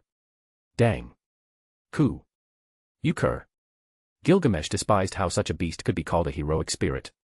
No grace to be found, or beauty to behold. Just raw skill with the beastly strength and inhuman flexibility to back it up. The worm of a master had lived, of course. With Berserker now standing protectively between them, the corrupted armor picked up a single plank of wood. What was once a bench was suddenly corrupted as the mad dog's new weapon. Handicapped by the lack of a legitimate weapon, he was just as armed and alert as ever before, ready to continue his attack. The only upside for the golden servant to this, apart from the brief respite to his immediate surroundings, was that his foe hadn't the chance to steal his treasure. You, filthy mongrel. Gilgamesh wouldn't last. He himself knew it, hence the curse under breath. Even Kariya and Kariya did. Berserker was just too potent a foe against him who was supposed to hold the greatest advantage ever. And yet, corrupted black plank in hand, the filth who shouldn't have stood a chance remained as calm as can be, waiting for an opening. The battlefield needed to change for it to swing back into Archer's advantage. The ruins of the church were inconvenient for his long-range attacks. Even with his back guarded by his shields and various axes from Avengers' distant potshots, it still didn't mean he could fight as freely as he wanted. Revolting as it was to admit, Berserker was what Archer feared the most right now. Not only was the mad servant an annoying pest at close quarters, but he was also the bane of Gilgamesh's entire arsenal. Speaking of which. Snap Fui. Getting impatient, Berserker had snapped a splinter off of his plank and thrown it like a knife at the king. Archer managed to block it and subsequent splinters turned darts with the flat of one of his giant axes. But he didn't risk firing back a retaliatory strike. Not when Berserker seemed to be waiting for him too. The knight had raised his hand, waving to himself as if to say, "Is that all you got?" The audacity of the mongrel to actually taunt him into going on the offensive was getting to the prideful servant. Using mere splinters. Then to taunt me so. The disgrace of being forced into defense had him muttering under breath. The shame of being goaded had him howling. "Who do you think I am, bastard, ngh?" As soon as he raised the threat by opening his gate further, the king realized his mistake.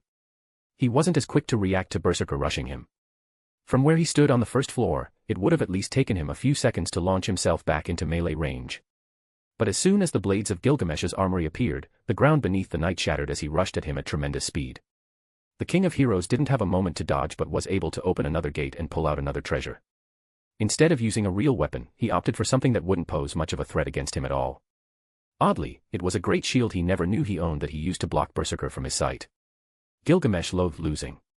He loathed the fact that these mongrels were actually pushing him to go so far. Yet, his fury was quickly replaced by confusion when Berserker's attack didn't seem to make contact with the shield. In fact, peeking from behind the massive disc, Gilgamesh noticed something. The Black Knight had frozen, stood before him and staring at the shield. For once, the maddened knight didn't howl in anger or seek senseless violence. He just stood there in regretful silence. Ah. This shield. He recognized it. How could he not? It was the same shield that was made out of their round table. The same one he carried, but it wasn't. No, upon closer inspection, he noted the rough edges and runic markings. It was similar, but not the same one. The sight of those similarities made him stop, the memories he'd associated with it forced sense into the Mad Knight's head. Visions invaded him, visions that existed only in memories from his past. The time before he went against his brothers. The time when he served his king with pride. The time before, he lost himself in an affair with the queen. Raised hands that tried to reach out to the great shield wavered. He internally batted it away, shaming himself for the attempt as he stood there, shaking, silently mourning. Reminisce as he might, there was no going back to the time before. He wasn't allowed a chance to return. Not when he'd raised the sword against his fellow knights. Not when he fled the rebellion against his king. Not after he slew his friends, his family. Metal clinked and shook as Berserker's balled fists twitched violently. While Gilgamesh stared at him with confusion, the Black Knight stood there for longer than a few seconds. Not attacking, and certainly not defending himself. What fool would waste this opportunity? Certainly not the king who'd built a kingdom and rebelled against gods. Confusion was replaced by determination as golden portals shimmered and shot lances at Berserker who did not move. Die. However, before any of the weapons could penetrate his armor, the mad servant seemingly snapped back into action, evading the spear tips at the last second. Insufferable pest. Sit still while I erase you. The knight howled as if to demand the arrogant king try. With great dexterity, Berserker evaded the numerous stabs and swipes from various legendary weapons the world had never seen. Over and over, like an aerobic dancer, death narrowly missed him at every turn, only adding more to Gilgamesh's frustrations. It was when he swiftly grabbed onto one of the many swords that left the gate too early and used it to block the second and third wave of weapons that the prideful demigod had had enough. TCH. Gilgamesh, knowing he needed to cut his losses, clicked his tongue before blasting the wall behind him.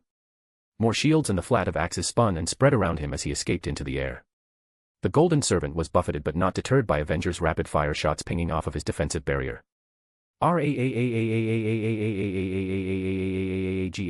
Anger at his failure growled at the armored servant's throat. But before Berserker could give chase, he halted, aiming a seemingly threatening gaze over at his master. While it was not meant as one, the bloodlust and rage that consumed him made it difficult to convey the words.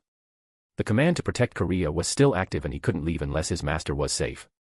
And while the tired and broken men remained at his hiding spot, Archer's counterpart didn't move from his position either. Kodomine Kariya was still nailed to the broken pillar by wood and stone. Any sign of movement was just him struggling to breathe while trying not to reopen his wounds. That being said, insanity impeded his ability to speak. Intelligent and talented as he was in life, his wit and communication skills deteriorated as a berserker.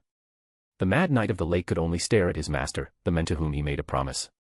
A promise to save someone who needed it.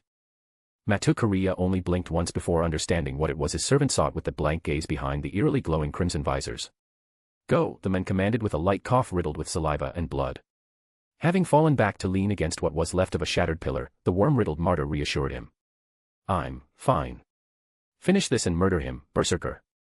The mad servant was eager to obey the one command his current class knew to do best. But before leaving and going after the arrogant king, Berserk stopped and glanced back at the shield.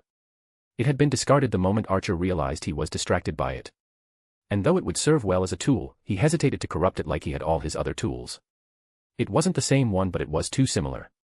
Could he take it? Could he use it to his advantage? The symbol of the Grand Order he and his brothers in arms constructed, upheld, and protected. Could he wield it once more under the name of justice and bring an end to his foe? No. He could not. Berserker knew he couldn't stain that which had already been doused in blood. What had already destroyed millennia past could not be allowed to be corrupted by his sinful hands again. The round table was gone. But, in the throne of heroes, its spirit lives on.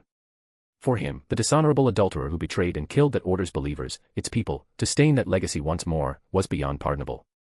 No matter how mad he'd become, he was still a knight bound by chivalry. He still sought redemption. Dashing over to the priest's side, he growled a warning to the nearly dead executioner's poker face. Snatching up the weapons Kariya had discarded during the explosion, the black keys only those of the church were able to properly wield turned blacker and stained by his curse. These wouldn't compare much to the armory of Babylon's greatest demigod, but neither would have a random hatchet and a plank of wood. But the Black Knight whose skill had been of great renown when he'd lived knew it would suffice. At least until Avenger was able to supply him with more suitable choices. Once more, he vanished into a cloud of black and red smoke. The chase for his enemy began. The furious roar was all he'd left behind apart from his master.